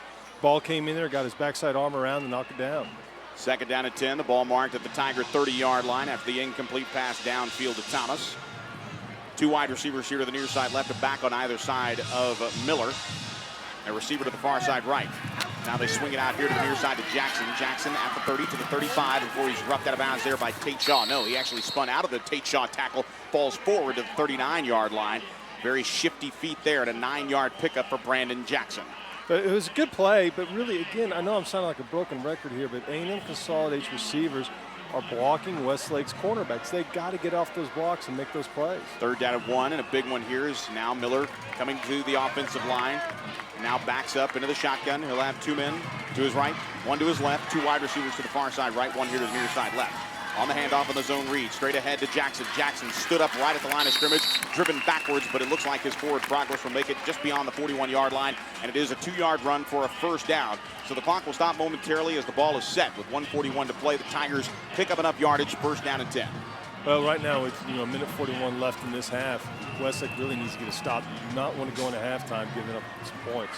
First down and 10 from their own 42-yard line. 3-man look here on the line for the Westlake defense. 2 wide receivers to the far side right, 1 here to the near side left. Now the give to Jackson. Jackson tripped up in the backfield by Luke Womack, and he falls forward. Positive yardage there, but tripped up in the backfield.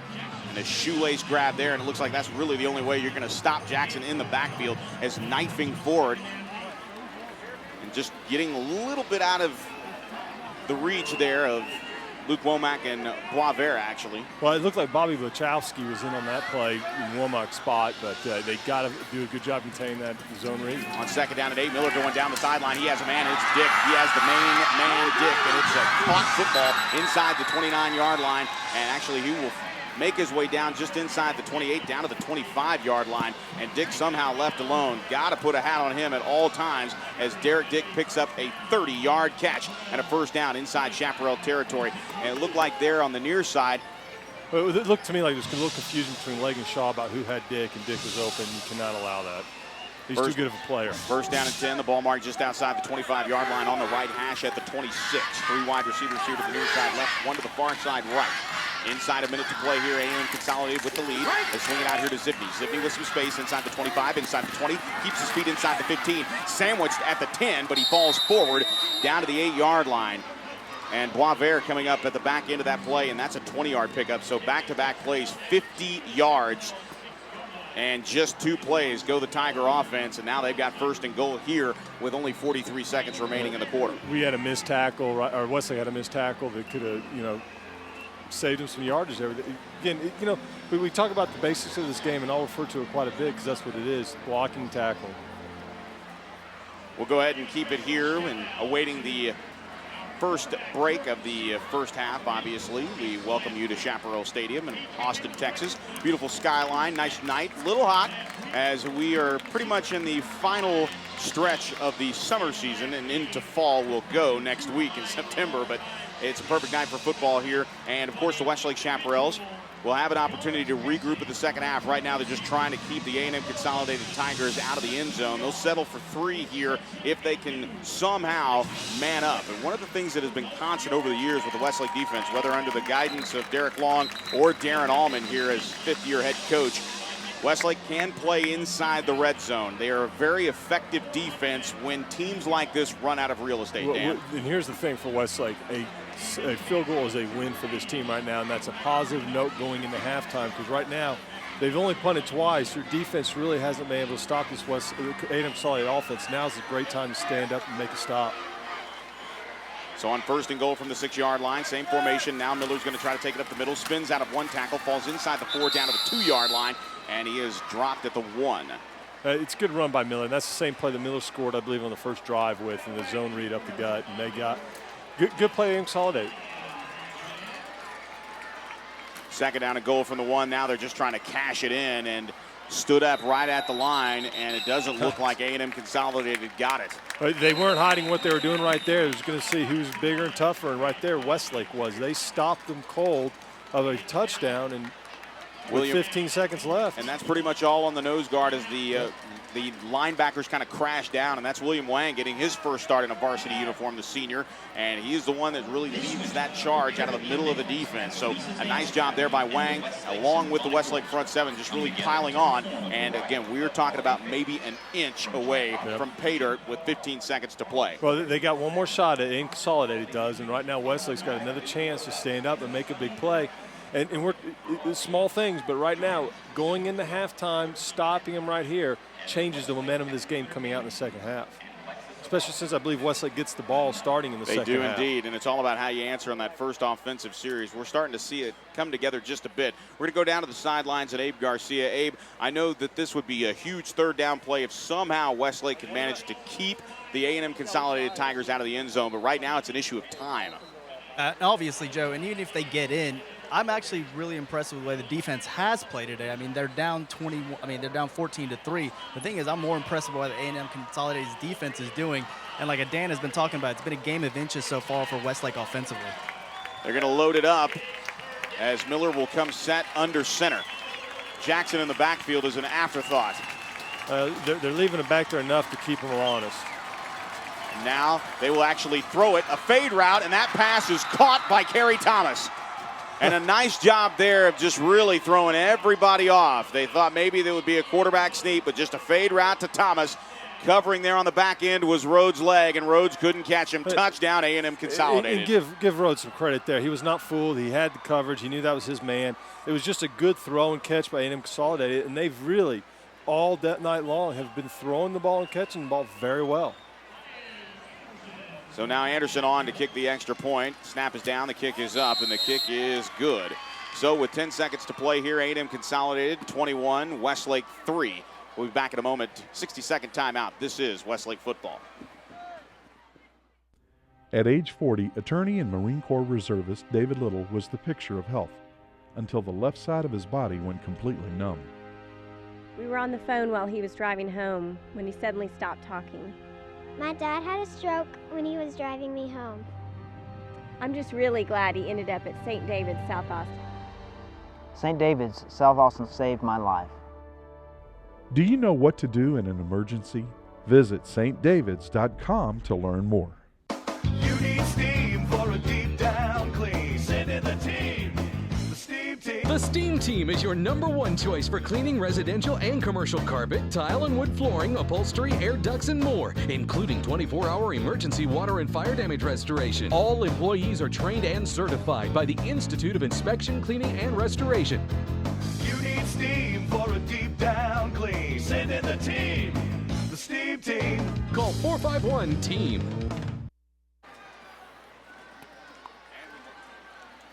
We welcome you back to Chaparral Stadium. Joe Taylor, Dan Neal, Abe Garcia down on the sidelines on the play on the scoring drive there for the A&M Consolidated Tigers. A 1-yard touchdown reception by Kerry Thomas for Thomas's second touchdown of the season. 9 plays, 70 yards. And, of course, everybody thought out of the timeout it would just be a simple dive play, maybe even go in Terrell Davis and just go up and over. But Jackson looked like he wanted it, trying to get everybody up for it, and then they run a fade route and a beautifully executed play to Thomas. And as Dan said in the middle of the break, this A&M Consolidated Tiger offense is not messing around. A lot of athletes. And now the ensuing kickoff will drive Rawlings, and he's going to bring it out. Rawlings at the 10, Rawlings at the 15. Rawlings trying to take matters into his own hands, still on his feet at the 25, and out to the 27-yard line before he's dropped there. Only 2 seconds remaining, and Westlake will try to get one play off. Well, you know, for young football players watching, what Rawlings did right there is what you want to do, and that is when you get the ball, run towards the other end zone and get fast as you can, as quick as you can, and don't slow down for anything. That's all he did. That's just a great burst of speed running by everybody. And 15 seconds left. You know the ball's in the air. The clock's going to move the second you touch the ball. And he's like, what am I waiting around for? We only have 15 seconds left. The only thing I can do is return it. But it looks like Westlake's going to go a little bit in a victory formation and just take a knee. And that's exactly what Jordan Sievert is going to do. And they'll pass it back to Melvin Lindsay, and that's the half. Your halftime score, A&M Consolidated besting the Chaparrals. It'll have to be a come-from-behind effort again in the second half as the Chaparrals trail the A&M Consolidated Tigers for the second straight week here at Chaparral Stadium. It is a halftime lead for the opponent. The A&M Consolidated Tigers 21, Westlake 3. We will keep it here as Abe Garcia will be joined now by the head coach of the Westlake Chaparrals, Darren Allman. Thanks, Joe. I'm here with Darren Allman. Coach, you find yourself behind, you get the ball in the second half. Seems like your offense is just inches away from making a big play. What do you need to do in the second half to come back and win this game?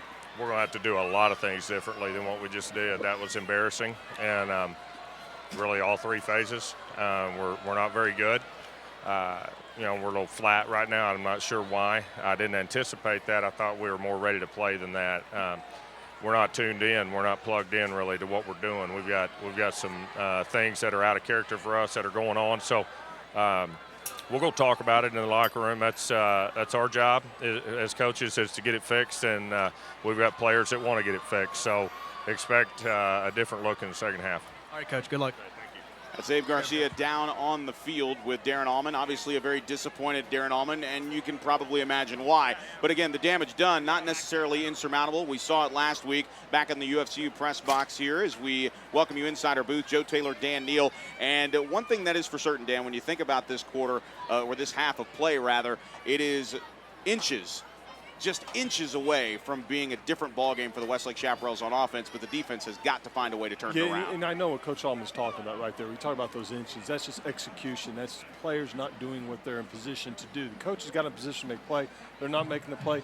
Defensively, I've said it 1,000 times, they got to find a way to get off the wide receiver blocks and make tackles. That's a big part of what A&M Consolidated is doing very well right now. He's Dan Neal. I'm Joe Taylor. We'll be back for some of the halftime festivities here. We leave you with highlights on the television broadcast with a halftime score. Westlake trailing A&M Consolidated. The Tigers lead the Chaparrals 21-3. This is Westlake football.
Bedbugs can invade your home via unexpected places, like from a college dorm room or a family trip.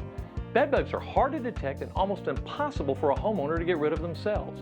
ABC's heat remediation process is the most effective non-chemical treatment available. Heat gets rid of bedbugs in a matter of hours with no damage to household contents. With a single treatment, rooms can return to normal use free of bedbugs. For bedbug problems, call ABC Home and Commercial Services, specialists for your environment.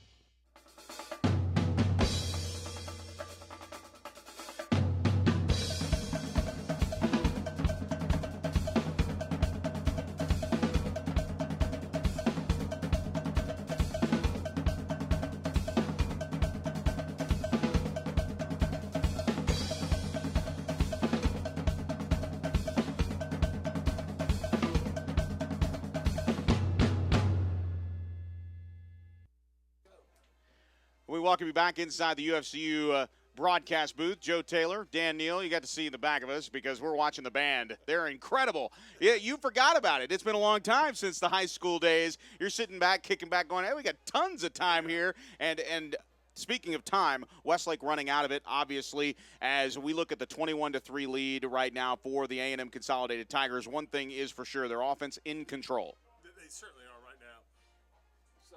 No, they certainly are right now, and they're not doing anything fancy. I mean, what they're doing a great job of is like passing the ball, making catches, and then doing a great job downfield block and giving them an opportunity to make plays. They are indeed. Again, a big half for the A&M Consolidated Tigers. They get a touchdown at the end of the half. They were leading 14-3. They called a timeout on third down, and the ball was literally 6 inches away from Paydirt, and they opt for a pass, a pretty good-looking one as well, to Miller to Thomas, and that's exactly how that third half ended. Again, we are seeing the back end of what has become normal here. The dads dancing with the daughters as the Chaparrals drill team.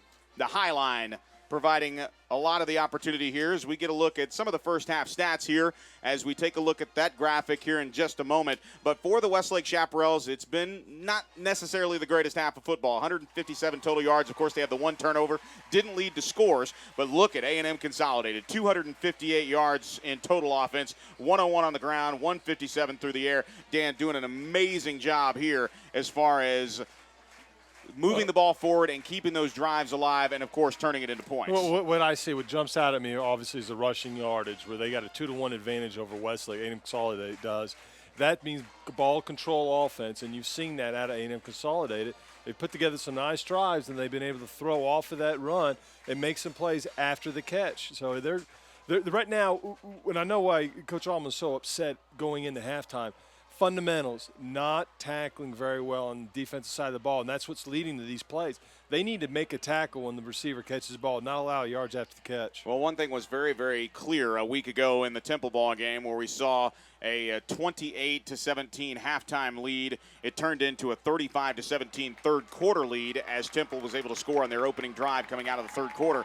But Westlake came battling back at 28-6 run, and they were able to win the ball game 45-41. So these fans know, the Westlake faithful that is, that the ball game's not necessarily over. But you're right, Dan. They've got to find a way to shore up the defense. One way to do that is to start making crisp decisions on offense. One thing that we noticed, at least in the first quarter, got better in the second quarter. But Jordan Sievert has got to have time to throw the football. Well, he needs time to throw the football, and Westlake needs to do a better job of passing and catching. When we talked earlier, there was just a few plays where they're just off the fingertips, or their guys are catching the ball and not in a position where they can turn upfield and run for yards after the catch. And that's what I know, again, Coach Allman's was upset about is inches. That's all this game's coming down to, and Westlake needs to make those plays instead of allowing A&M Consolidated to make them. And we get a good look at Calvin Anderson on our television broadcast. An opportunity, there's Hudson Hall. Get an opportunity to tell you about the Time Warner Cable Sports Channel rebroadcast at 9 a.m. on Sunday morning. You'll find it here on channel 1509, the HD tier, 408 in the digital tier for Time Warner Cable subscribers. And it is a fantastic look at the game that was from Friday night, and doing a heck of a job shooting the ball game here. Yes, that's right, they're students. We don't like to admit that because it looks that good. It can be professional, folks, but these are Westlake High School students bringing you the images here. Of course, we on the radio side and the internet side bringing you live the commentary during those television broadcasts, and our thanks to the Westlake Technical and Entertainment crew for bringing us those images in high def. 6 cameras, all run by Westlake students. Pretty impressive, Dan. What do you think? Yeah, extremely impressive, and I found out during halftime that this is an after-school club. Very impressed. Yeah, you were on the football field. They're shooting the football games. Again, not a bad little extracurricular activity. Like you said, it is a great job that they're doing, and they're learning a ton while they're doing it. And Malik Jacobs back deep to receive, angling away from Sean Rawlings the last couple of kicks, and we got a chance to see Malik in the last run out of the back of the end zone. We thought it was Rawlings, and right now, I don't know, it might be a tie between Rawlings and Jacobs for who might be the fastest guy on the Westlake roster right now, because he acted like he got shot out of a cannon, did Jacobs. We thought it was Rawlings, but it's definitely Malik, and he is back about 2 yards deep. Zivney will kick it off from right to left, and we are underway here in the second half. Malik gets it at the 2. Jacobs out to the 10, cuts it inside the numbers to the 20, still on his feet, and he makes his way as he's upended at the 25-yard line, kind of a suplex move as Jacobs able to fall down right around the 26-yard line as he flips head over heels. And Westlake will start on offense here, first down and 10. That's an exciting play right there, Jacobs. But we're going to the second half. So right now you're coming out here as Westlake, realizing this is the most important drive of the game. You need to get something done here to set the tempo for the second half. So Westlake with their opportunity to come out. Jordan Egger still manning that right guard in place of Silas Connolly. And a pistol formation here. We saw this a lot in the second half last week. 3 wide receivers here to the near side. The give here to the near side, coming towards the 30, trying to turn the corner is Ben Slaughter, and he does for about a 3-yard gain. A nice run there to the Westlake bench for Ben Slaughter, who coughed up the football in the game's only turnover, but that time he picks up 3 out to the 30. Well, you know, it's positive yards. You like to get 4 yards on every play. It's close to 4. They're right there. But that what you want to come out to do. Start running the ball, establish, get a momentum going on offense. 2 wide receivers to the far side left, 1 here to the near side right as you listen on the Shap app. And now, once again, the handoff inside to Slaughter. Slaughter with a stutter step and a good penetration there, but a nice handoff by Jordan Sievert as Slaughter stutter steps his way for a first down run out to the 39-yard line. A nice pickup there, first down Westlake. Well, Westlake understands they establish themselves and get going in the second half. They need to establish a run game, and that's what they came out to do. Inside the 39-yard line, the ball just inside the right hash as they move left to right. Under center, power eye look for Jordan Sievert with a tight end to the right and a receiver to the left. A toss to the right, and this one is going to go towards the side, towards the left side, I should say, and I believe that's Slaughter. That is Slaughter. Yeah. So he is the featured back. Again, you look for Alex Chavez on some of those toss sweeps, but it's Slaughter's drive here so far, and he's got a lot of running room. And one thing that we do know, the big guys up front moving the pile right now for the Chaparrals after that 7-yard pickup. Here's second down and 3 from the 46-yard line. Toss to Slaughter here to the near side. He covers up the football. Slaughter with running room. Slaughter inside the 40, inside the 30, down to the 20. He tries to get out of bounds inside the 15-yard line, and he's taken that direction. A nice, huge run, and it's first down and 10 as Ben Slaughter angles his way inside the 15-yard line, down to the 13-yard line. A huge pickup and a first down. Hey, look who's in it back right now, Jacobs. Let's see what we can get going here, because what they're trying to do now is kill A&M Consolidate with speed outside the tackles. So now from the right hash, and it looks like Melvin Lindsay is going to call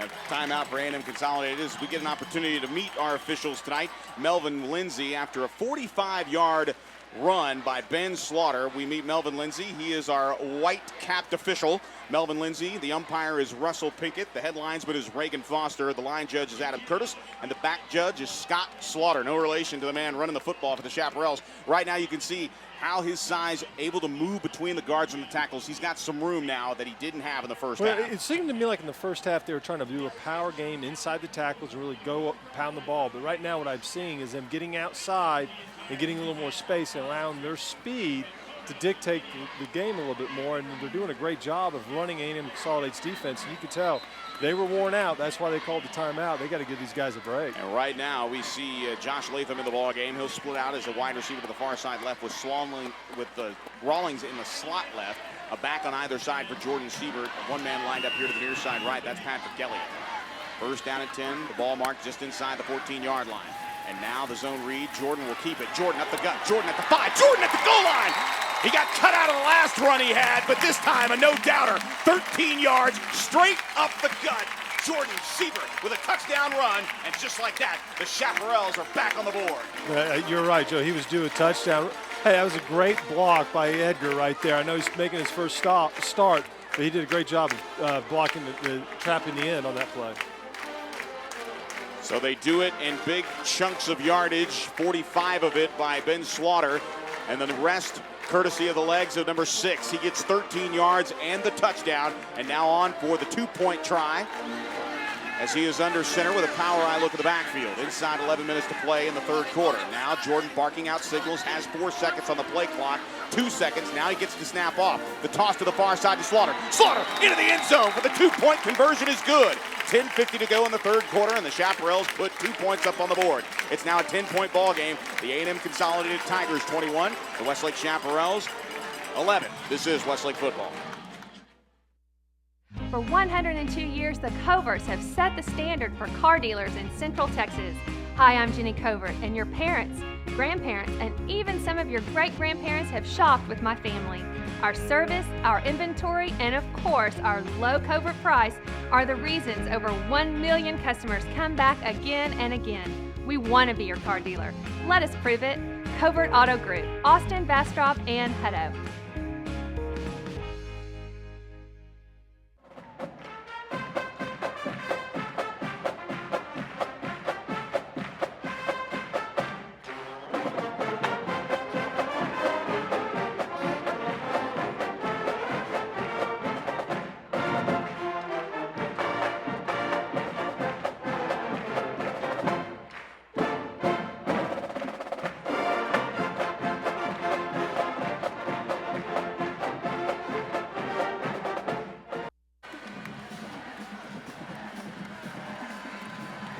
We welcome you back to Chaparral Stadium. The first touchdown of the night up for the Chaparrals, courtesy of a 5-play, 73-yard drive, a 13-yard touchdown run by Jordan Seaver, his first touchdown run of the season.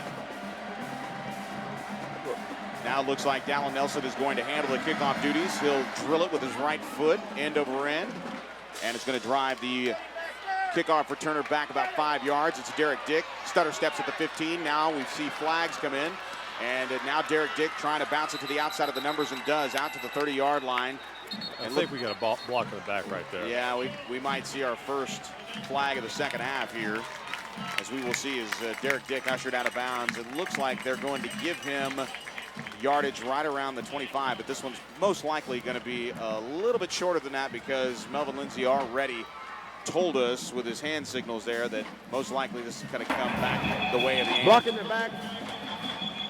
On the return, half the distance penalty, first down. And it happened right as Derek Dick crossed the 10-yard line, so it is half the distance. So it's going to be a very good opportunity here for the Westlake Chaparrals defensively, as they will start with a lot of yardage behind them here as we get a good look at the A&M Consolidated Tiger offense here for the first time. A 21-11 lead now for the Tigers, but it's only 10 points. Well, here's a chance to get the momentum change that Westlake desperately wants coming in the second half.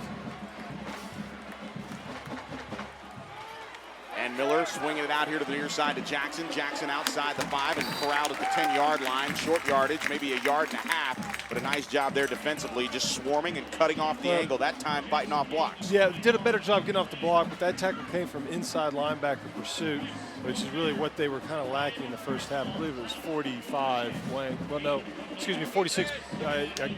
Yeah, Joe, help me with his name. Yeah, no problem there. And Ryan O'Farrell also coming in on the back end of that play. Second down and 8 after the 2-yard gain officially. 10:07 to play here in the third quarter. Westlake getting on the board in the opening drive. Again, they swing it out to the far side. This time a back out of the backfield. It's Dick. Dick, again, we've seen him line up at receiver, and he's swarmed as he makes his way out to the 12-yard line. Again, activity at the back end of the play, but no flag. But a nice job there just corralling. You see Dick trying to get in space. We get the courtesy of the replay here.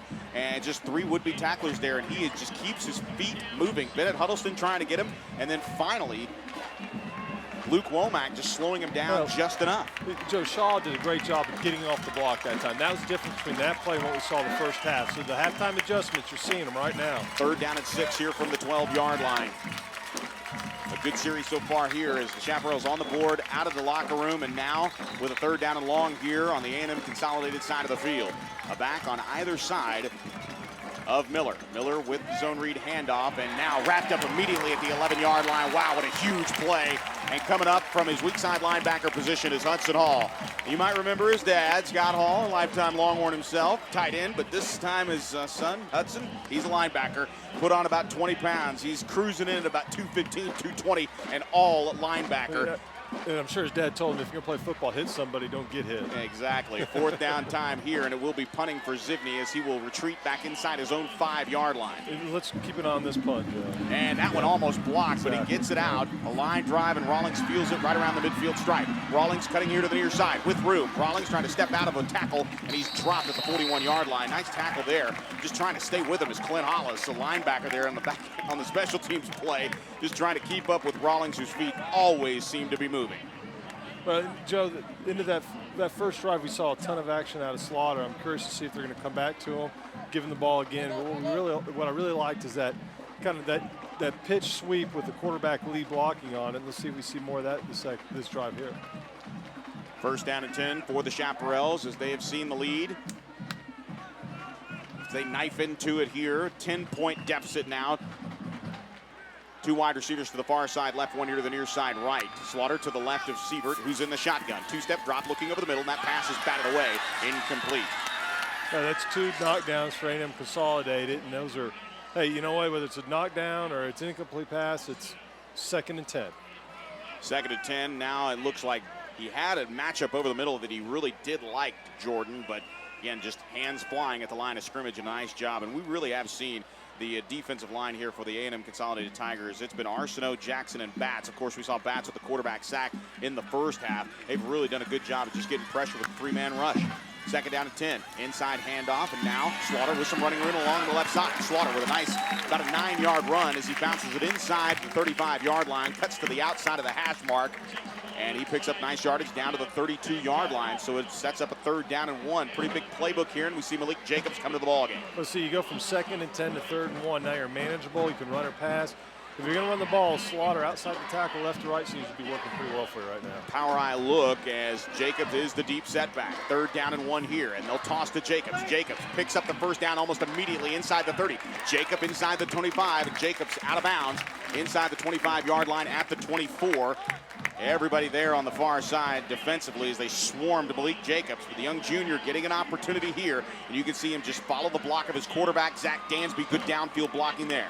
Yeah, excellent downfield blocking. Now, Jacobs is an exciting player. I'd like to see him get the ball a few more times. Yeah. But what you're seeing is that sweet play with Slaughter and Jacobs right now is what's getting this offense going. 1st down and 10 here inside the 23-yard line. 8:08 to play in the 3rd quarter. And now the handoff will go inside. It looks like it's Slaughter yet again. Short yardage situation, but he falls forward 2 yards. Let's go down to the sidelines and Abe Garcia. Abe, a little bit of change of pace with a lot of speed in the backfield with Jacobs and Slaughter.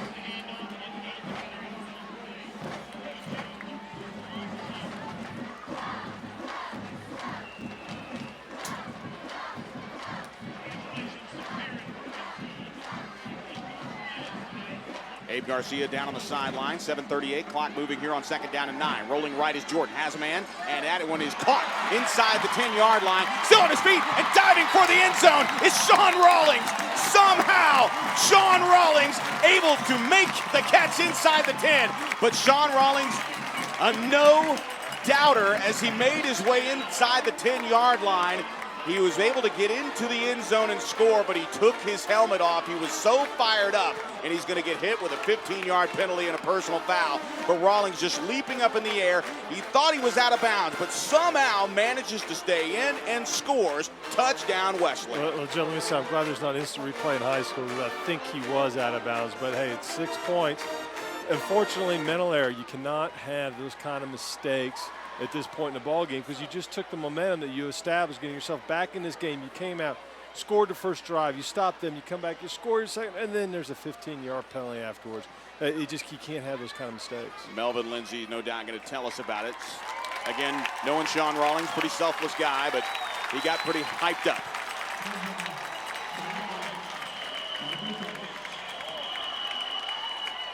Officially, hit last on the kickoff.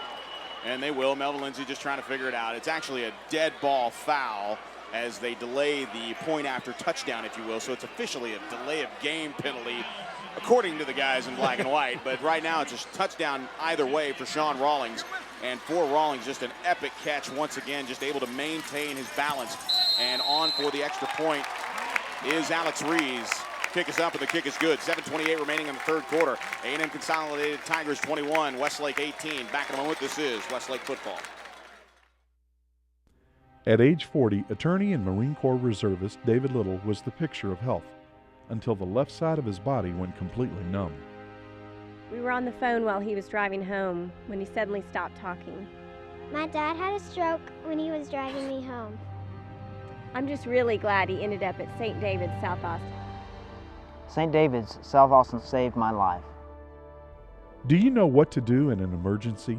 Visit stdavids.com to learn more. This winter, prepare to be amazed as Elisa's Dance Academy and the Westlake Symphonic Orchestra come together to perform a variety of holiday favorites. From Tchaikovsky to Jingle Bell Rock, audiences will be astounded by concert-quality music and dramatic visual effects in a stunning production perfect for all ages. Join us December 12th, 13th, and 14th as the Westlake Technical Entertainment Crew and Lexus of Austin present The Nutcracker Spectacular. We welcome you back to live coverage of Westlake football. Your scoring drive, 4 plays, 41 yards on the drive. Took 1:20 off the clock, 21-yard touchdown reception by Sean Rawlings. And for Sean Rawlings, putting together a heck of a resume early on. And for Sean Rawlings, that is his second receiving touchdown. Hard to imagine that it's only his third score. But Dallin Nelson on to kick it off here as we see Rees and Nelson kind of trading spots here. Rees kicking the extra point, Nelson taking care of the kickoff duty, so they're sharing it. A 21-18 lead now for the A&M Consolidated Tigers. At halftime, it was 21-3, and here's Dick at the 1. At the 10, out to the 15-yard line. Derek Dick trying to make his move outside the 20 to the 25, and still on his feet. I tell you what, that kid never stops running. He probably runs to practice, runs to class, probably gets in trouble in the hallways at Bryan College Station. Dick's an exciting player. There's no question why he's one of the spotlight players of the game. But what a different game we have right now than what we did coming out at halftime. And Westlake understood. They had the ball first. It was the most important drive of the game. They had to do something with it. And right now we got a completely different game with 18-21 ball game. And now A&M Consolidated kind of feeling the heat here. This is exactly what happened to them. They get up big, and then they have the team come back, their opponent, and it's happened in consecutive weeks. And now the third week in a row where Westlake has trimmed this to a 3-point lead. On first down and 10 from their own 32. Throwing here, and that pass is incomplete. Intended for Thomas here on the near side. Looked like one of the linebackers threw up an arm there.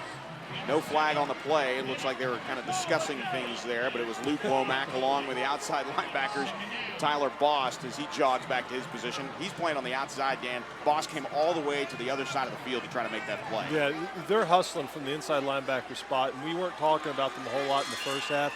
We have in the second half. That's a halftime adjustment. Second down and 10 as 3 wide receivers line up here to the near side left. Moving right to left here in the white jersey tops with maroon numbers. They swing it out to Dick. Dick with some running room at the 35. Out to the 40. Cuts it inside, but able to. He was stood up right at the 45-yard line. Just a heck of a play right there by Bryce Boisvert. It looks like we've got a flag on the field. Melvin Lindsay is hustling. So Melvin Lindsay, you can tell, he's kind of an old-school referee. He doesn't waste any time roughing the passer there as he throws it on Luke Womack. That's the second week in a row where we've had a referee not shy about identifying the guilty party there. At age 40, attorney and Marine Corps reservist David Little. Out 2, and it'll be added on to the end of the play. So it's going to take the ball.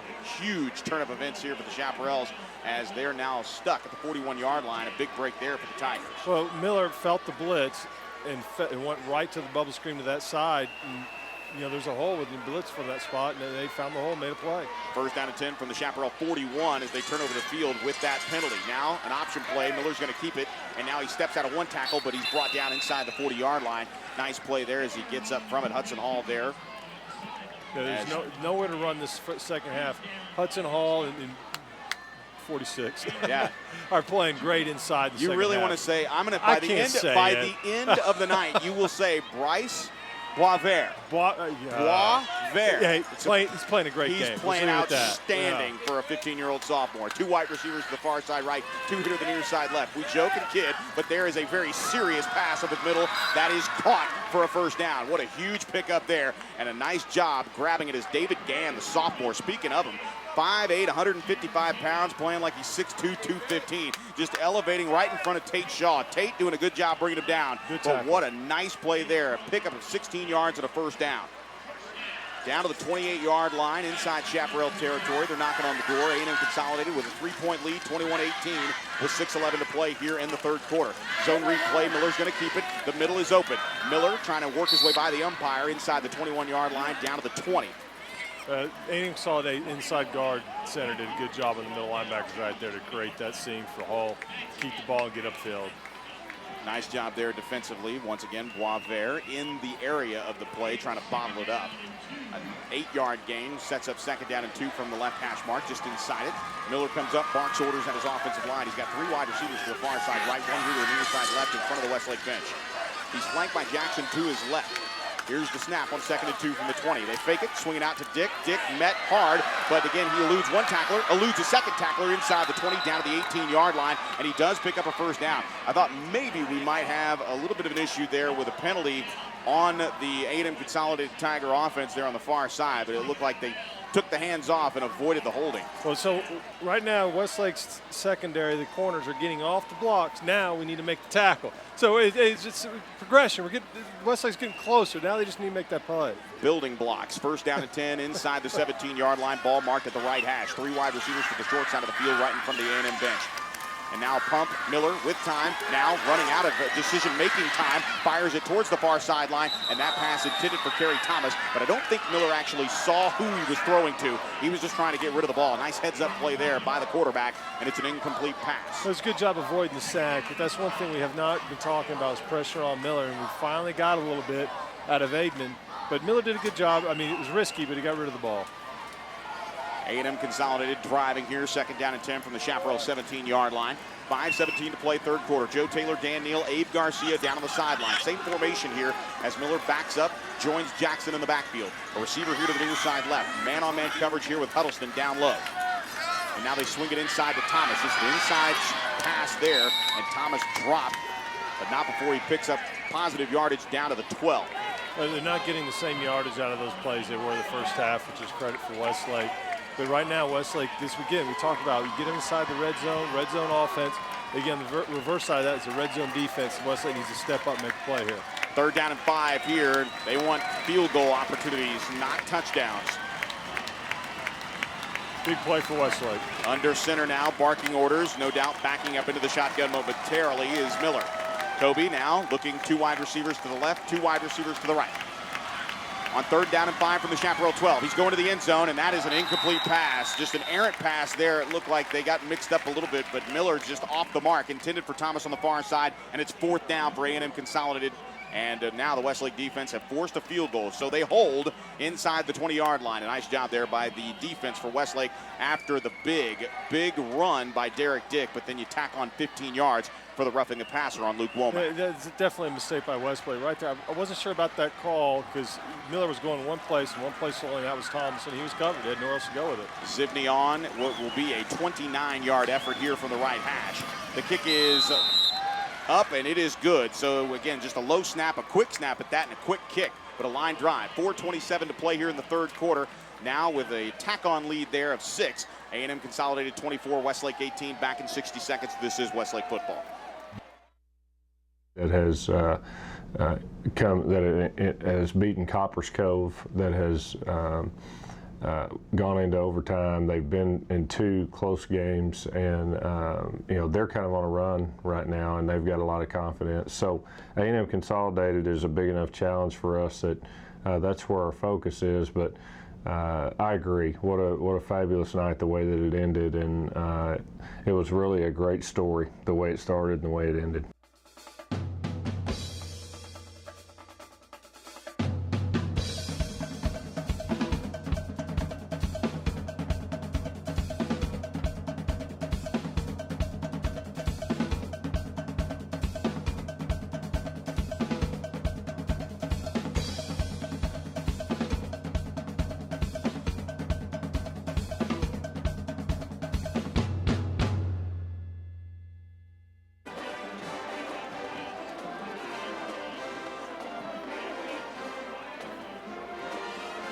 We welcome you back after that scoring drive. A nice opportunity here for the A&M Consolidated Tigers to get on the board. A 10-play, 68-yard drive, a 29-yard field goal, if you will, by Daniel Zivney.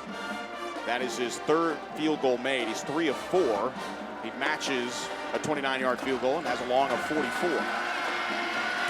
And here's the kickoff by Zibney, and Jacobs will field it. No, he won't. He'll watch it sail as that ball kind of took off there at about the 10-yard line and really jetted back to the back of the end zone. So it will be a touchback, and a nice job there by the young kicker Zibney, booting the ball, and now Westlake will have an opportunity to scrimmage from their own 25-yard line. I feel a little cheated there. You don't want to see Jacobs run with the football. Don't He's we an all? excited player. Absolutely. And we've seen him just come on here in this ball game, and it's really just a product of practice. And that's one thing that I do like about the Westlake coaching staff. It is all hands on deck at all times. If you are playing well in practice, you are going to get into the ball game. And really, it's with all the injuries that they've had to overcome, especially on defense and some on the offensive line tonight, it is a nice opportunity for guys to get playing time here in non-district and build depth. Now Slaughter trying to stutter step his way through a couple of blocks, and he's not going to get there. A huge play by the Tiger defensive lineman, DJ Jackson, is coming in and drilling Slaughter. And once again, Slaughter loses his helmet. He'll have to come off the field in favor for Alex Chavez as he loses his helmet. So it'll be second down, a pickup of maybe a half a yard, so it'll be second down and 9. Yeah, that's just a power play to the right side of the field. And they're trying to change it up, but their success has been with those toss sweeps outside the tackles, and I'd like to see them get back to that. Ball just inside the right hash as you make your way out to the 26-yard line. 3 wide receivers to the far side left. Looking left is Jordan Siebert. Has a man. That pass is caught for a first down outside the 35 to the 40. Rawlings has it at the 41-yard line before he's bottled up there at the 42. Reggie Davis leading the charge with 4 Tigers on him, but a nice pickup there for Sean Rawlings. And Rawlings with sizable yardage out to the 16-yard pickup at a first down. Well, doing a better job of putting in the hands of the receiver that he can turn around and make yards after the catch. Great throw by Sievert to the guy that right now is his go-to guy, and that's Rawlings. 3 wide receivers here to the near side right, same formation, but they flip it to the Westlake side of the field here. First down and 10 from the left hash mark now. Looking to the left, firing to the left. That pass low, but caught by Rhodes at the 46-yard line. And John Rhodes with his 3rd catch of the night has to go down and get it. Rhodes, the son of the offensive coordinator, Jeff Rhodes, started his career here wanting to play quarterback, coming from the greater Houston area. Obviously, the Rhodes connection in Katy, a big one. And he had thoughts of playing quarterback, but then when he started to become pretty decent friends with Jordan Siebert, he said, you know what, I'll go play wide receiver. Did he do that because he was his friend? Or No, and credit to Rhodes. He's really battled the last 2 years with a couple of injuries, finally getting healthy. Now Siebert on second down and 8. Flushed here to the near side, dumps it off to Slaughter. Slaughter back in the ballgame and still in play inside the 30. Down to the 25, and he picks up positive yardage inside the 20-yard line, down to the 17. And it looked like the back half of the defense for A&M Consolidated actually might have quit on the play momentarily, thinking Slaughter stepped out of bounds. But he tight-roped that sideline, a 39-yard pickup at a first down. Who didn't quit was Rawlings. He's doing everything tonight. He made the block that broke Slaughter for the extra yardage right there. It's a great run by Slaughter. So now inside the red zone at the 18-yard line, and back on either side of Siebert. 2 wide receivers to the far side left, 1 here to the near side right from the right hash on first down and 10 to the 18. Now bottled up in the backfield, I believe, is Alex Chavez. But he was swallowed. No, it's Ben Slaughter, and he's swallowed up there by a slew of tacklers. Tristan Batts in there again. With penetration along line of scrimmage from the defensive lineman, impressive for the Tigers. It's a loss of 2 on the play, back to the 20-yard line. Yeah, and these are the type of situations in offense you want to stay out of, 2nd and 10 plus. And right now we're 2nd and 12, and you're kind of in a situation where you got to throw the football. On second down and 12 from the 20, rolling left, they fake the option. Now rolling here to the near side. Jordan looking, he's going to tuck it and run, has yardage inside the 15-yard line, and he steps out of bounds at the 14-yard line. Once again, Bats all over him. Well, he was looking for Rawlings, and I think Rawlings might have been open there for a brief second, and Sievert just wasn't ready to make the throw and lost the window. But still, you get some yardage out of the play. Now you're 3rd and 6, more manageable than 3rd and 12. 3rd down and just a short 7, if you will. Nose of the football just inside the 19. Picking up the first down inside the 9-yard line will the Chaparrals along that right hash. 2:22 to play here in the 3rd quarter. They've come fighting back, a 6-point deficit here for the Chaparrals. 24-18, the Tigers lead the Chaps. 3 wide receivers to the far side left. Now in the shotgun, barking signals. Here's the snap by Sievert. 2-step drop. Here comes the rush. Fires over the middle. That pass is caught for a first down inside the 7-yard line. And what a pickup by Sean Rawlings. Right spot, right time. He went right to where he was supposed to be. And give credit to number 6. He dots him right between the ones. Great pass. And you know what? They almost batted it down again there. And it didn't happen. Now you have first down. 1st and goal here from the 5. As the Chaparrals knocking on the door, trying to take their first lead of the ball game if they can get 7 points on the board. Power eye look here, Siebert under center. One receiver here to the near side. The power eye goes straight up the gut, churning his way inside the 5-yard line, down to the goal line, but he's stopped at the 1. And a nice job there. Ben Slaughter just fighting for every inch inside. This is a young man that broke his leg a year ago, battling back. Actually got to the final basketball game of the 2013 season last year, but very quickly to the line of the Chaparrals. 2nd and goal from the 1. Under center is Siebert. Now the give to Slaughter, and he's once again stopped at the 1-yard line. Consolidated's doing a good job of penetrating the gaps and making Slaughter get off the lane he wants to be running through. You know, really, Slaughter's given a chance here in the second half. They've given him the ball, and he's produced. And give him credit. He's running really well right now. 3rd and goal, and the Chaps need 6 with 1:15 to play in the 3rd quarter. Under center is Siebert. He's going to just try to use his big body. He still can't get in, but now in a second effort, Jordan Siebert, along with his friends, gets pushed into the end zone. Touchdown, Jordan Siebert, his 2nd rushing touchdown of the night, and the Chaps are on the board, and they are tied the ball game here at 24. Touchdown, Westlake.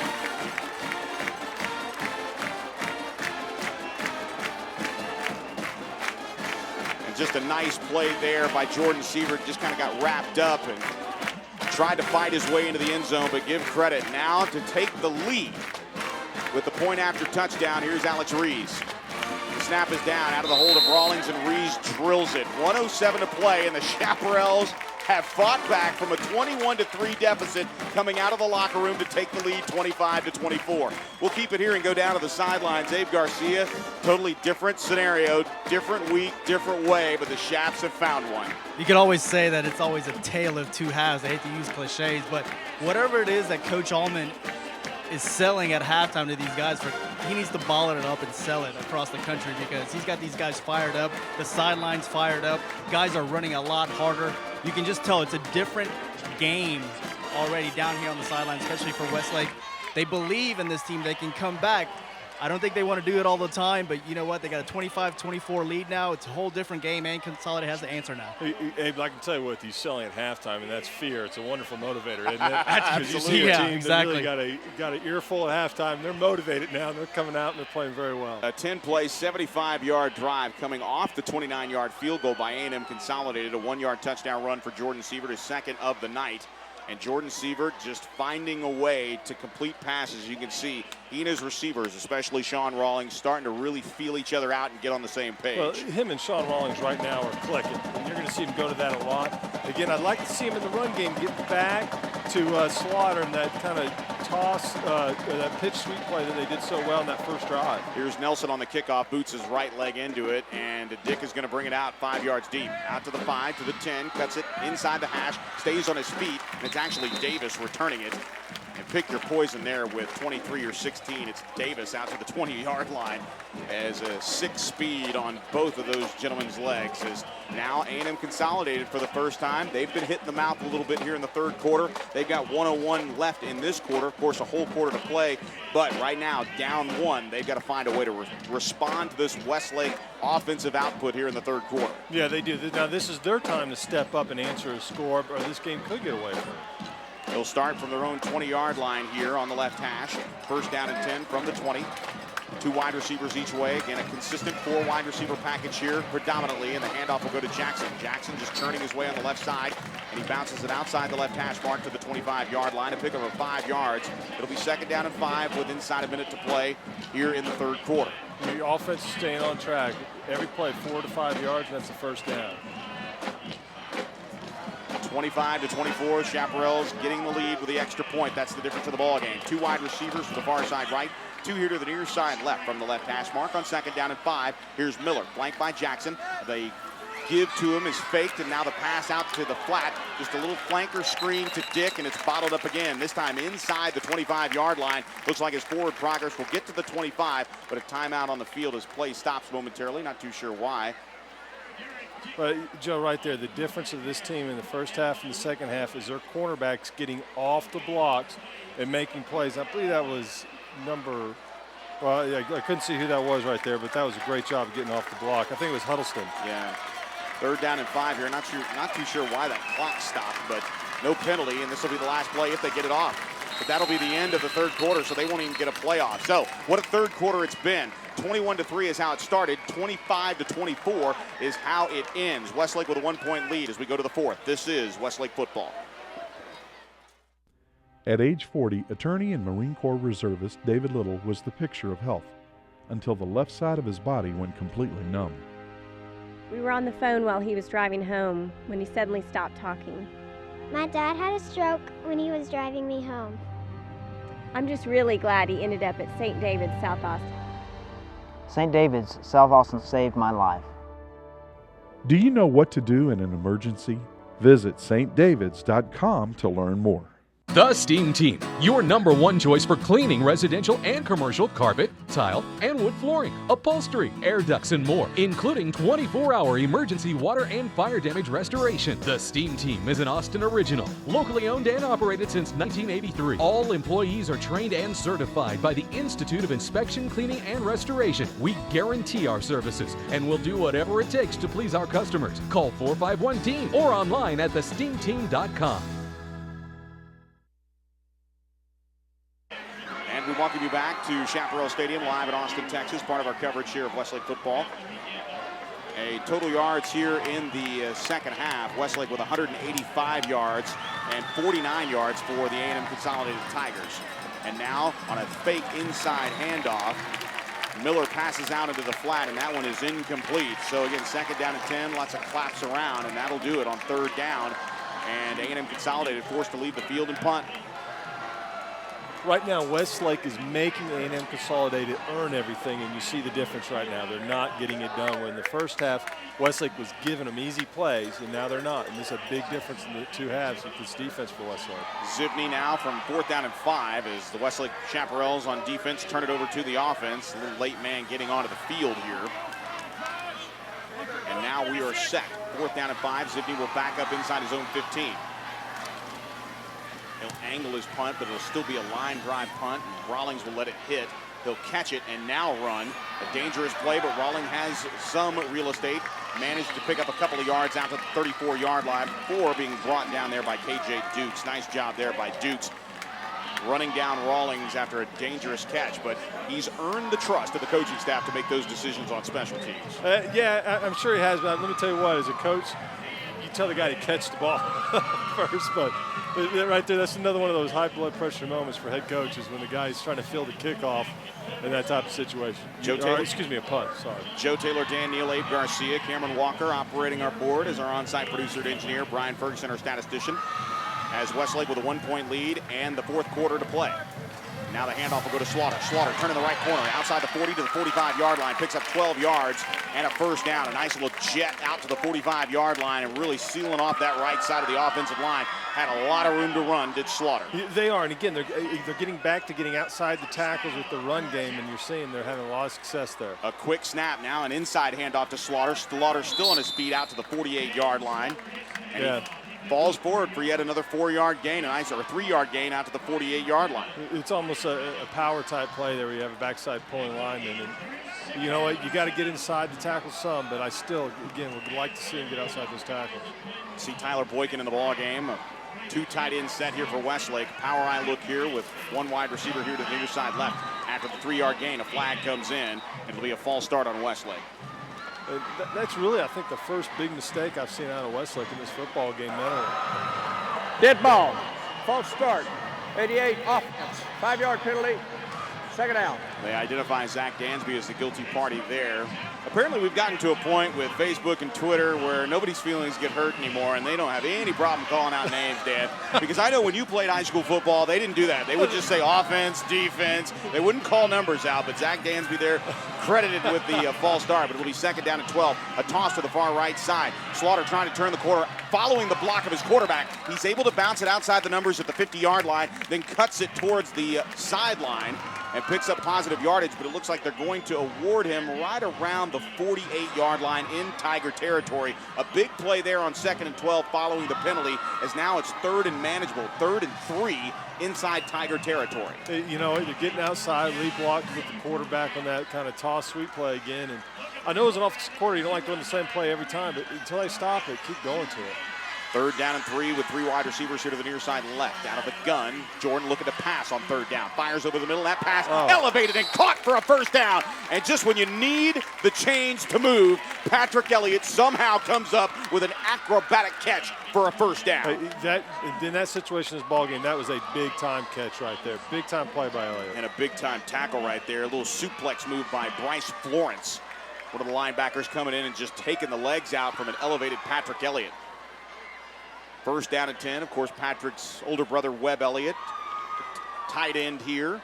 And kind of a flex tight end wide receiver type. Big body was Webb, no doubt here watching his little brother. First down and 10 from the 42-yard line under center. The handoff goes to Ben Slaughter. Slaughter on the right side, churning his way down inside the 40-yard line down to the 39. And a nice show of sportsmanship there as Quinn Green, the corner, comes up and picks up Slaughter, but he gets positive yardage there on that right hash. You know, Joe, I'm just watching this game, and I'm watching a Consolidated tackle, and they like to get their arms up high. They got to be careful. They've already won penalty for getting their arms up in the face mask. They're close. Inside 10 minutes to play. Chaparrals with a 25-24 lead.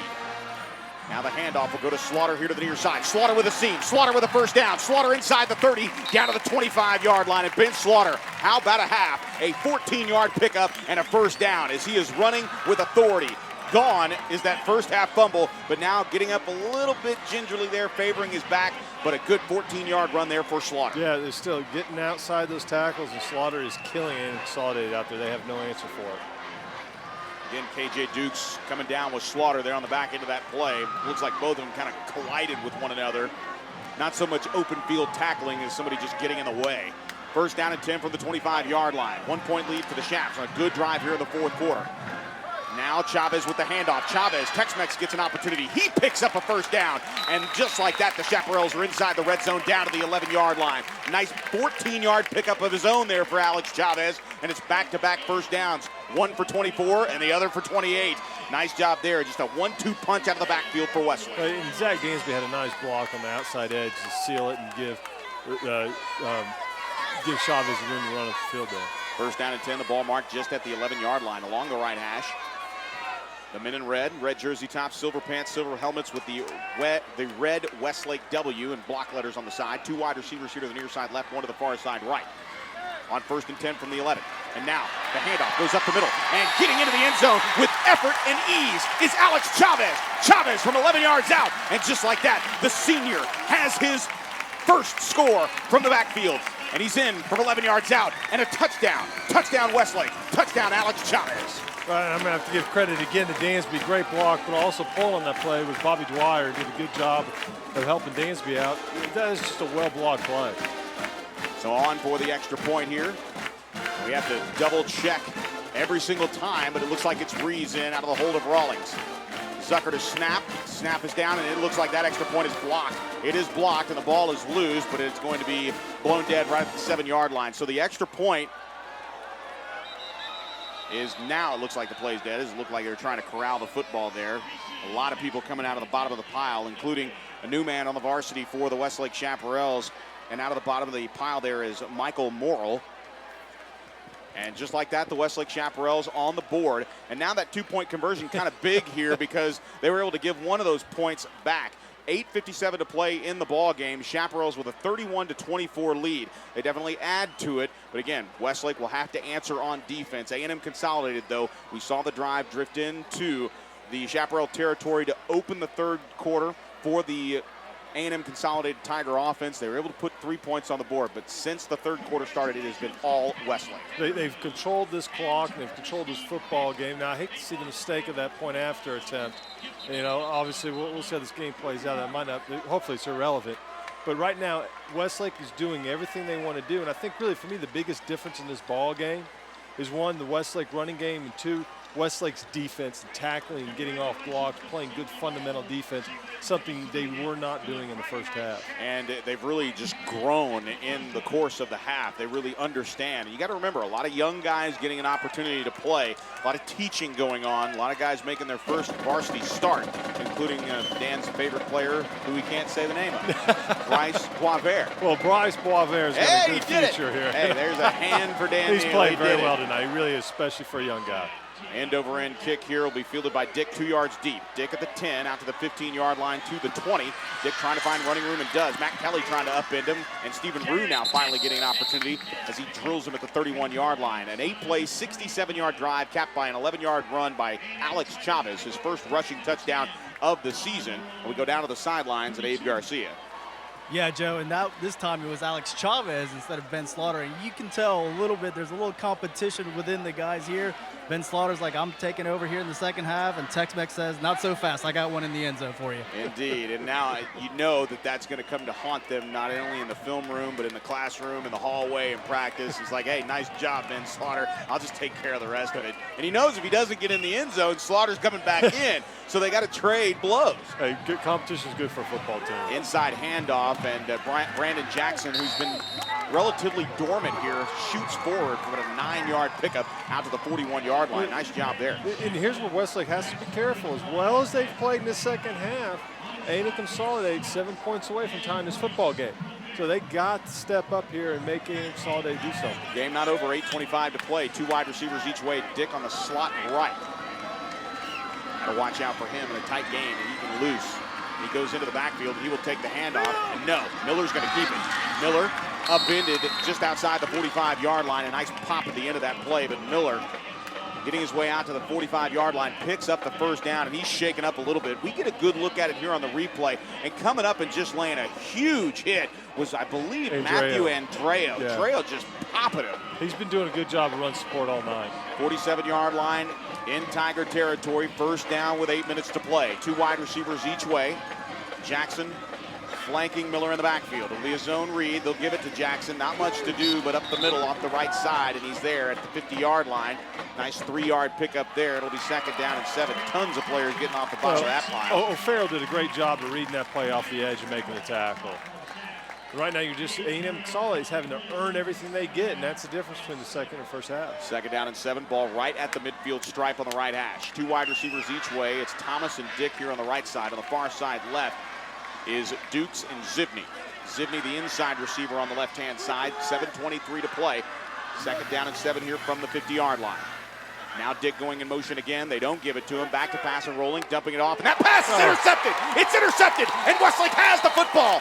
Once again, right spot, right time. And it was only a matter of time. We'll see who actually got the opportunity to pick the ball off. And it looks like, could it be? Yes, it could. A nice job there by Nick Scott. He's the nickel back and kind of a backup defensive end when they go 4 long. He's in there in that nickel spot, right time. And Nick Scott has picked off the football in his first interception of his varsity career. Yeah, and right there, it was a screenplay. Nick Scott read. He was coming up to make the tackle, and they did not handle. Consolidated did not handle the pass, and he was right place, right time. Oh man, just a huge turn of events here, and you heard Darren Allman talk about it. You heard Rhodes Legg as our Chap of the Week.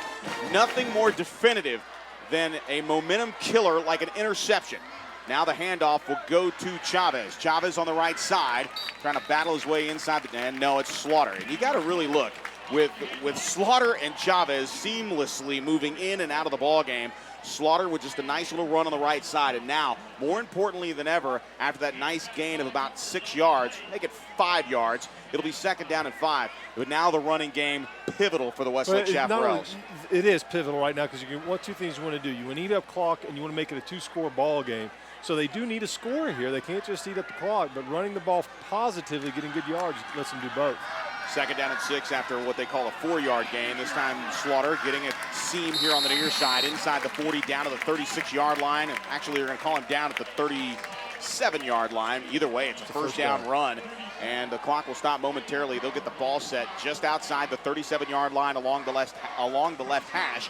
Chavez and Boykin checking into the ball game. Well, and the thing I love about what they're doing is either whether it's Chavez or it's Slaughter, they're running the same plays. Both of them are running it very well. And now splitting out wide is Patrick Elliott, a young man that had 3 touchdown catches, including the game winner. Not necessarily quiet tonight. He had a big third down in that last touchdown drive.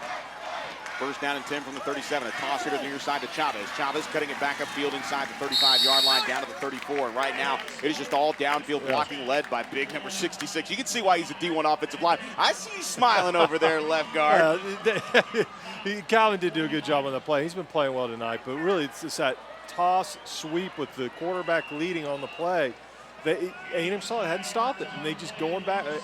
Westlake's going back to it again and again right now. 5-yard pickup there for Chavez is really grinding this clock out. Important to note here that Westlake, with all 3 of their timeouts, A&M Consolidated with 2. Second down and 5, the ball marked at the 32-yard line in Tiger territory. Power eye look, 2 tight ends here, and the ball is given to Ben Slaughter. Straight up the gut, inside the 30, down to the 29-yard line. And you got to give credit to 3 guys inside, Mark, Ayers, and Egger, because they're getting movement up the middle of the field right now. That was a 2-tight set with the fullback. I mean, that's powerhouse. You're going to run the football, and your 3 guys inside still got you 3 or 4 yards in that play. So 3rd down and 2, manageable here. Playbook's kind of wide open, and you have to figure with the way the football's been kicked tonight, maybe, just maybe, Darren Allman allows for a long field goal try. We'll see, but 3rd down and 2, you need this first down. They do. 2 wide receivers to the far side right. Look at the blitz coming, and now just a handoff to Slaughter. He's going to go down. It looked like there was a little bit of mistiming going on in the backfield, but Slaughter down, and it's a loss on the play back to the 32-yard line. So now a big decision here.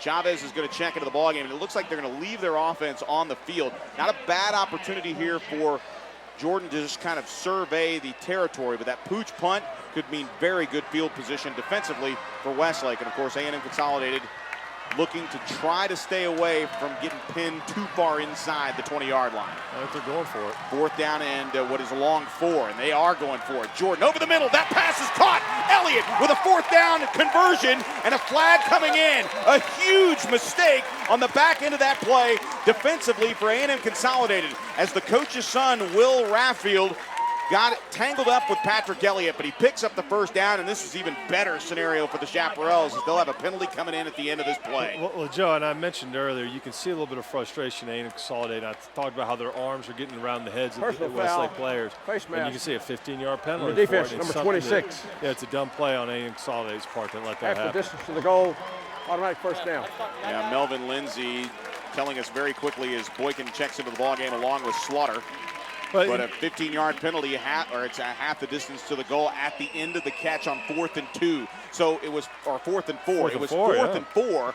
They opt to go for it instead of the pooch punt, going for the dagger. They get it, and then they get more yardage inside the 10. It's 1st and goal from the 9. They want to put the game away right here. Power eye look here. 1 receiver here to the near side left. 2 tight ends set here. The toss to the right side to Slaughter. Slaughter trying to turn the corner. Does. Stutter steps inside the 8, down to the 7-yard line. Trying to avoid getting coughed up right back in the back of the line of scrimmage there, and a nice job by Quinn Hayes. He almost had him on the outside for a loss, but just using that fancy footwork, and we get a good look at it on the Time Warner Cable Sports Channel replay. Well, Slaughter was dead to rights right there, but he still made it move, got a little bit of a wiggle to get positive yards on the play, and now we're looking at 2nd and 7 a goal versus a negative play.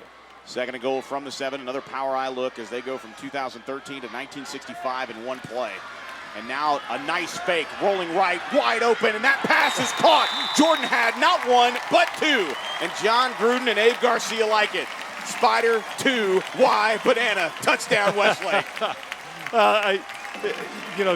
Seaver was trying to decide who to throw it to there. He had 2 guys wide open. It was Dansby's turn to get a play.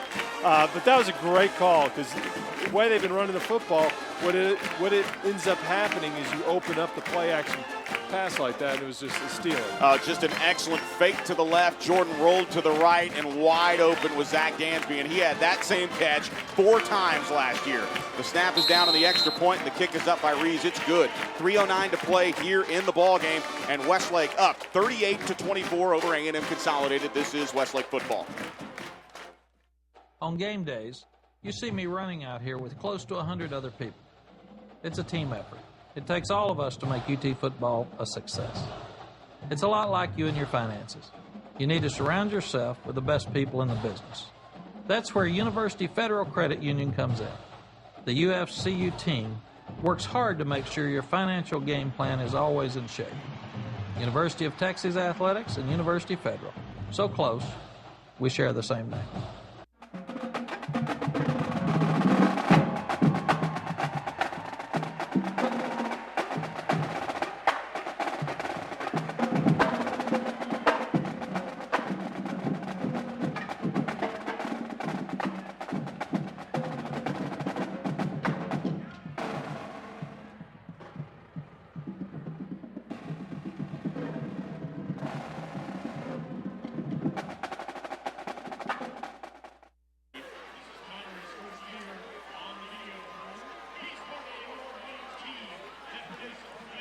We welcome you back to Chaparral Stadium, a scoring drive. 8 plays, 48 yards. Took 4:02 off the clock here in the fourth quarter, and a 7-yard touchdown reception by Zach Dansby, his first of the season. Ben Slaughter tonight, 129 rushing yards in the second half alone. So a dominant stat there, courtesy of Brian Ferguson. And a night for the ages, really, for Ben Slaughter, and the poor kid hadn't had an opportunity to score a touchdown yet. So, again, really churning and burning in the second half for Ben Slaughter. But when you think about it, it's been him along with Alex Chavez really giving Jordan Sievert the opportunity. They've heavied on the run a little bit, but still remain somewhat balanced with the pass. And you saw it on that touchdown play, Dan. Just a beautiful fake to the left, looked like just a bread and butter toss to the left side, and then they roll out. Jordan keeps it and finds not one, but 2 wide open men on the right side of the field and opted for Dansby. Well, when you're balanced, the defense doesn't know what you're going to do. And right there, the defense is biting on the run because at first have to stop the run, and then your rollout's wide open. So it's an easy play. Now Dick at the 22, out to the 25, to the 30, trying to beat a man to the 35-yard line. It does, to the 40, and now he's finally ushered out of bounds outside the 45-yard line to the 47. And Andrew Zucker again, just part of that lineup there, trying to push Dick out of bounds. It'll be first down and 10 with a short field here. Good field position here for A&M Consolidated, but now they find themselves on the wrong end of a 14-point lead. Well, and this is the type of game that as a defensive lineman and a pass rusher you want to be in, because A&M Consolidated's basically got one option right now. It's a two-score game in 3 minutes, and that's to throw the football. So Westlake should just pin their ears back and get after him. Hopefully get some pressure. At the 46-yard line in their own territory, 2 wide receivers each way. Little movement, but no call. Now Miller back to pass, going deep, man-on-man coverage, and Bennett Huddleston almost has an opportunity to pick this one off. Intended downfield for the Consolidated receiver. Going down there is Rodney Jernigan. Jernigan getting an opportunity here late in the ballgame. Bennett Huddleston just playing center field and retreating to the wall, kind of looking for it there, but ran out of real estate. And as well as Miller has thrown the ball tonight, that one was not on target. I really don't think he's comfortable in going down the field. I think he likes to throw it out to the flat and let the receivers make plays after the catch. 2 wide receivers each way. On second down and 10 from the 46-yard line. Back to pass out of the gun. Here comes the rush. He steps up, fires over the middle. That pass almost intercepted. Again, Tate Shaw just playing in the middle of the field here. Now it's just for the defensive backfield, Dan, just kind of watch the ball come out of the quarterback's hand. You know it's a pass. Well, the thing you know as a defensive back is if you watch that Baltimore Ravens-Denver Bronco game last year, don't let anybody behind you. Right. Keeping them in front of you. And right now you know they have to throw the football, and you see it in their offense. There's one-dimensional, and as a defender, you know what's going on. 3-man rush here on the defensive line. Third down and 10 from the 46-yard line. This game escaping A&M Consolidated. Pass here to the near side. That one is almost picked off again, but a flag comes in late. Don't know about that flag. I'm not sure what that flag's for. Not too sure if there was any contact. It comes in from the near sideline in front of Coach Allman. I think they're calling either a hit to the head. If they are calling I don't know how you... I really hope they're not calling a targeting penalty here. It was clear that Huddleston was going for the football and not the helmet. Personal foul, targeting. Number 9 is disqualified. 15 yards from the end of the run. And we talked about it in last week's no huddle with Darren Allman. Bennett Huddleston has been ejected from the game for targeting. We get a look at it here on the replay. Folks, I'll be honest with you. It is very clear from our vantage point that Bennett Huddleston was going for the football. He was diving for it, and the receiver and Huddleston collided. They have thrown the flag, and now another flag has come in, and this one's going on the coach. He is hot, and he does not like it. Darren Allman, fearful that this would be called incorrectly, and his perspective may be correct. Unsportsmanlike conduct on the bench. And now Darren Allman better watch himself because he is very close to being ejected from this game. And right now, Dan, it's all about making sure that you're playing for your team. And he's supporting it, but unfortunately his over-support has put A&M Consolidated in a very good position to score points. It's an emotional game, and I understand his frustration. I don't think that was a very good call, but you got to deal with it. You can't control the refs. Only worry about what you can control. 2 wide receivers each way, and it's first down and 10 from the 14-yard line. Now we see stoppage of play again, and a flag comes in. Now it's going to be a procedure penalty here, as Melvin Lindsay's going to tell us it's a false start. Dead ball. False start. Number 2, offense. 5-yard penalty. First down. So a bit of a break there. Yeah, you know, John, I don't like to be too critical to referees. That's a difficult call, but I always say, unless it's obvious, err on the side of no call, and to me that should have been a no call. Right, it was clear, you know, with the last two plays especially, very close to interceptions, it was clear that Huddleston was diving for the football. First down and 15 from the 19-yard line. Miller has to step in the pocket. He fires to Dick. It's complete.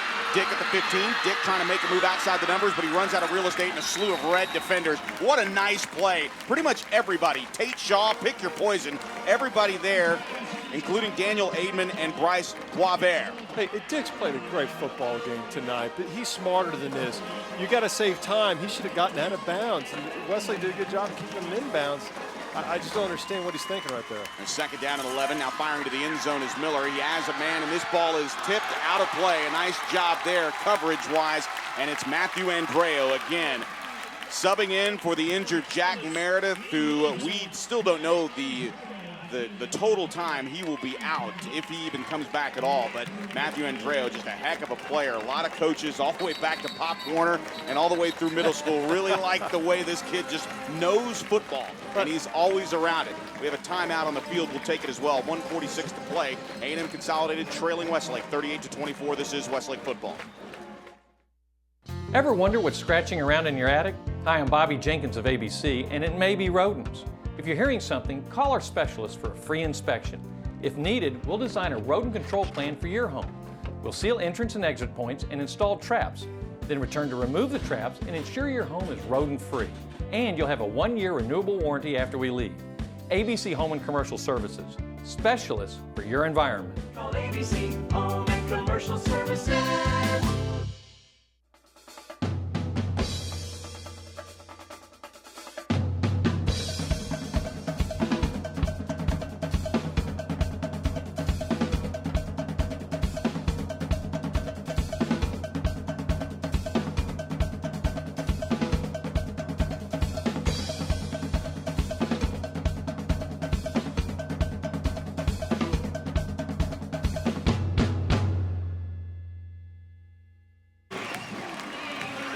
On third down and 11, a last gasp for A&M Consolidated. They pass it out here on the screen to Dick. Dick dancing his way inside the goal line. Did he get in? No, he did not.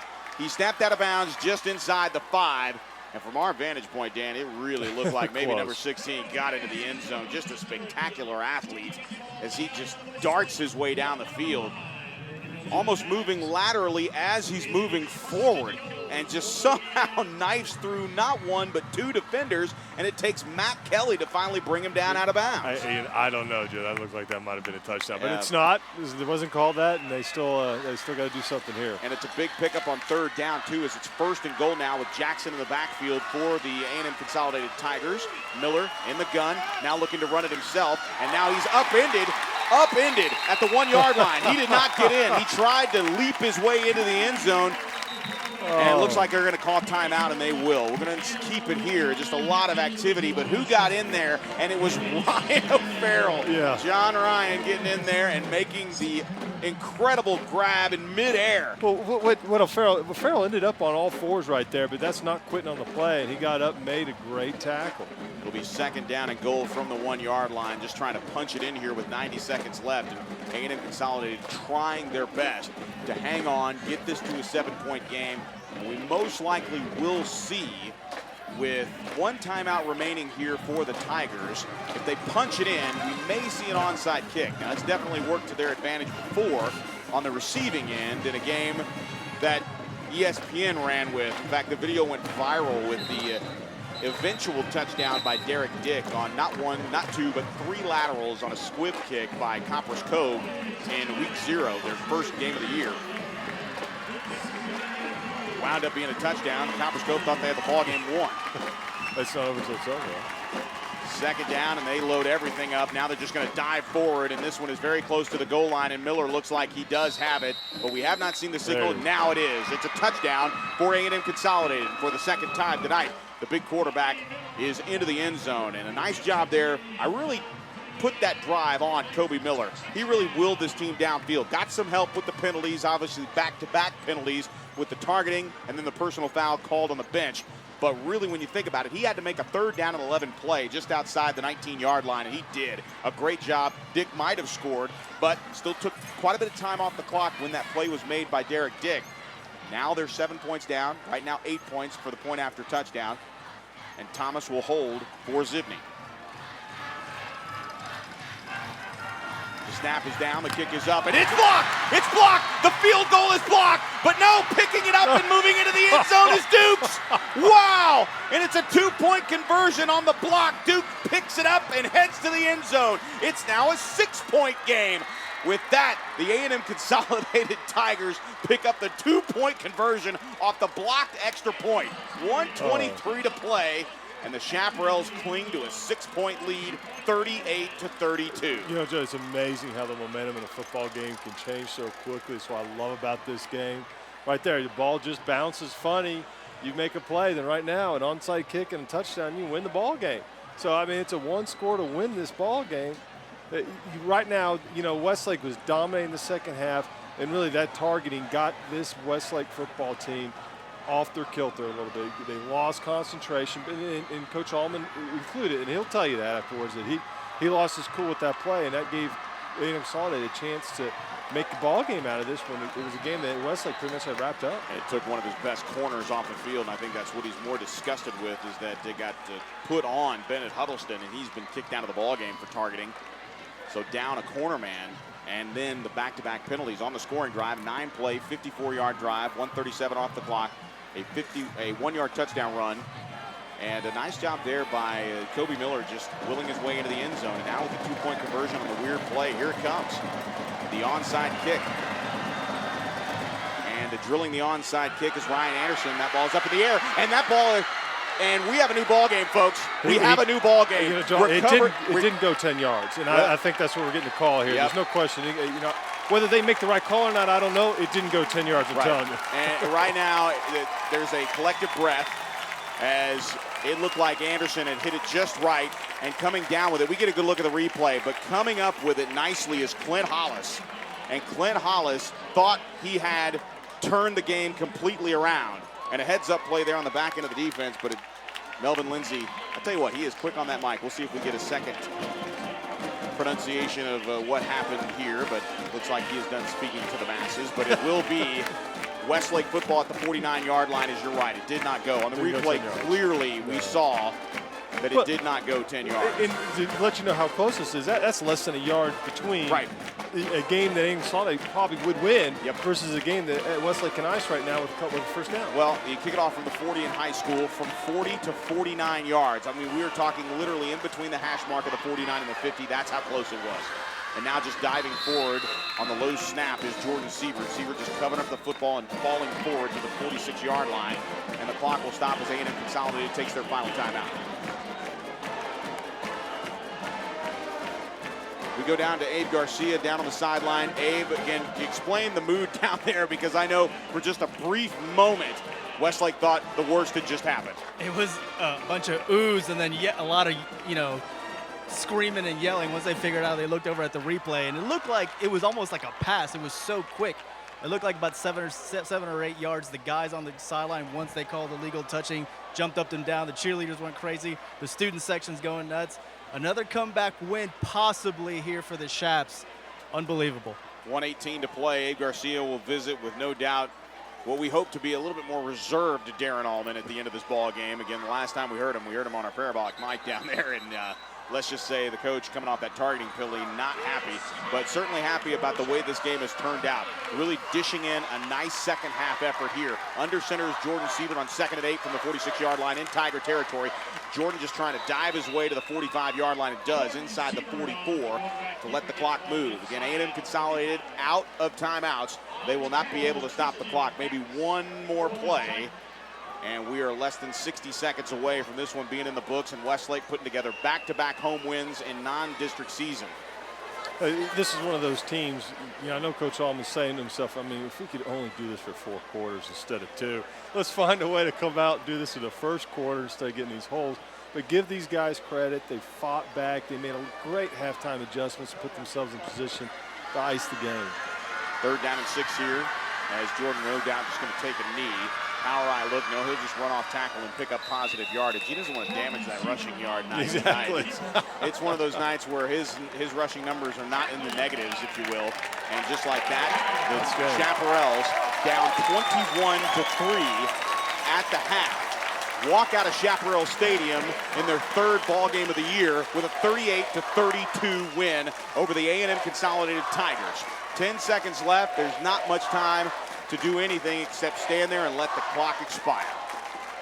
I'm really impressed with this football team. The coaches on down with the halftime adjustments and the different team that came out here in the second half, Joe. When you can hear the Westlake faithful counting that down, and just an amazing performance, 21-3 at the half, and they roar back with 35 points in the second quarter. And it really speaks to their effort really in the second quarter. When you look at what the Chaparrals have been able to do in the third quarter and the second quarter, those are their quarters. In the last couple of games, we've seen 20 points in the second quarter. They match it in the third quarter coming out of the locker room, and then 22 points in the fourth quarter to their opponent's 14. That's how you win football games in the second half, is putting up gaudy numbers in the third and fourth quarter. And once again, in the second half, it's all Chaparrals, 38-32. We'll await the thoughts of the head coach of the Westlake Chaparrals, Darren Allman.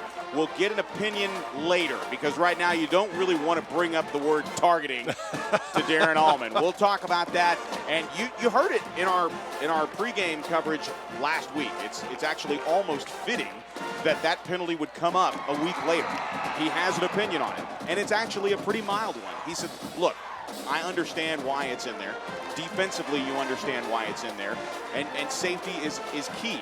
You being a former player and in the NFL, you know how dangerous this game is. And I look at you as one of the guys that got out just in time before. And I know that you still can't stand on the sidelines for 4 quarters because of your knee. So it's something that safety is such a big part of the game. Joe, and it is. Listen to what the penalty is called, targeting. It is there to get guys intentionally trying to hit guys in the head for the safety of the players.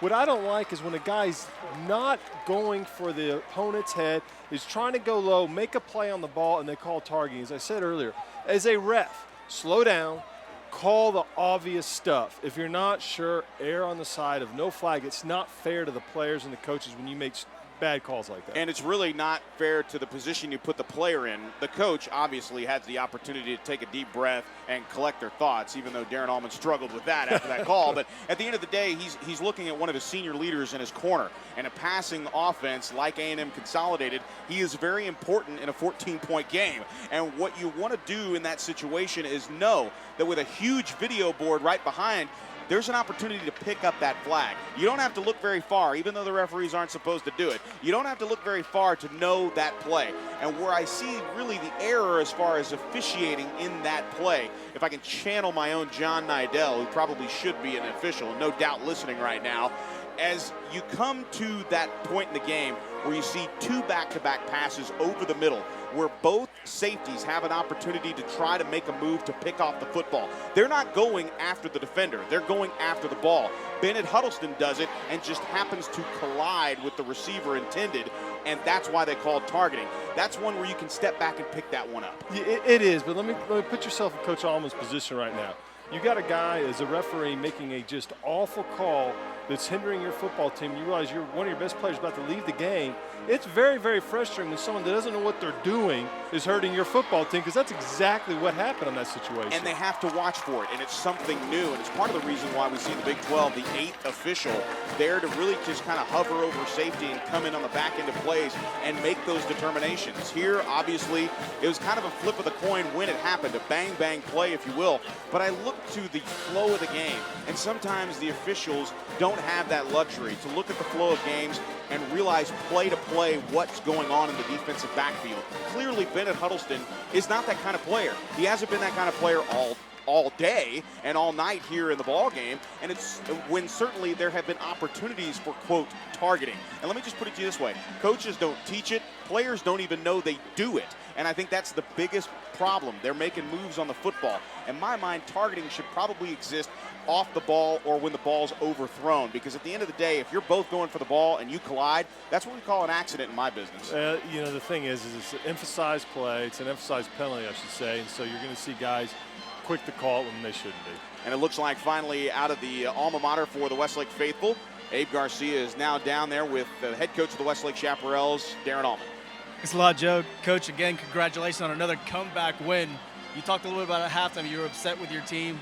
What second half adjustments did you make in order to come back against a very good A&M Consolidated team?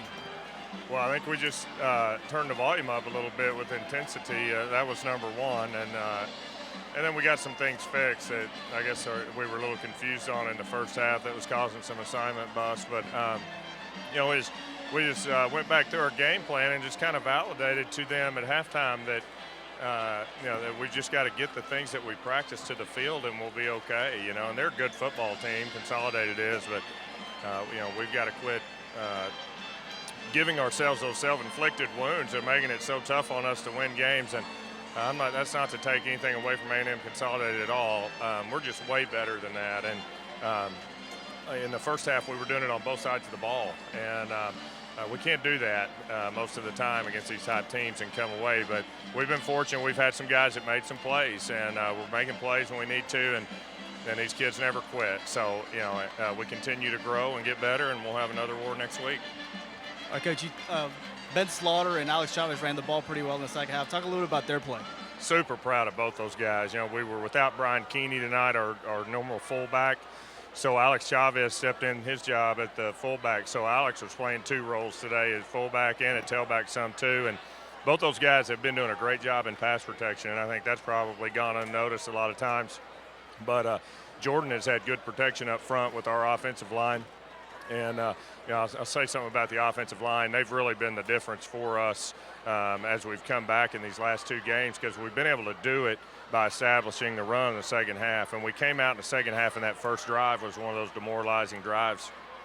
We just ran pitch sweep over and over again and ran right behind our big guys, and our backs are doing a good job blocking and taking care of the football this half. So, that's encouraging, and I'm very proud of them. And Ben and Alex, we got to keep those guys healthy. They're quite a weapon when we've got both of them in the backfield. Congratulations, Coach. You're 2-1. See you next week in Steele. See you next week. Thanks. A quick trip down I-35, in fact, just north of San Antonio, where the Westlake Chaparrals, coming off back-to-back, come from behind victories, have to avenge a 35-10 loss at Cibolo Steel. Not a fun place to go, especially in the last game of non-district play. But tonight, you just heard Coach say it, the offensive line play in the second half really doing the job to allow those 35 second-half points for Westlake to come out victorious, Dan. Yeah, the offensive line is playing very well. He did have time to throw the ball. We give a lot of credit to Slaughter, 100-plus yards in just the second half alone. He ran the ball very well, and they just really kind of came together as an offense, established the run, and then A&M Consolidated just couldn't stop it. Indeed. Well, with that, we wrap it up here from the UFCU broadcast booth here. Stay tuned on our radio's coverage as our post-game show will begin momentarily. But, of course, we thank all of you for watching on your place for Westlake football this year. It's channel 1509 in the HD tier, part of the Time Warner Cable Sports Channel, replay at 9 a.m. Make sure you tune in for all the sights and the sounds and yet another come-from-behind victory. The final score here from Chaparral Stadium, Westlake victorious yet again, 38-32 over the A&M Consolidated Tigers. This is Westlake football.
Open goal!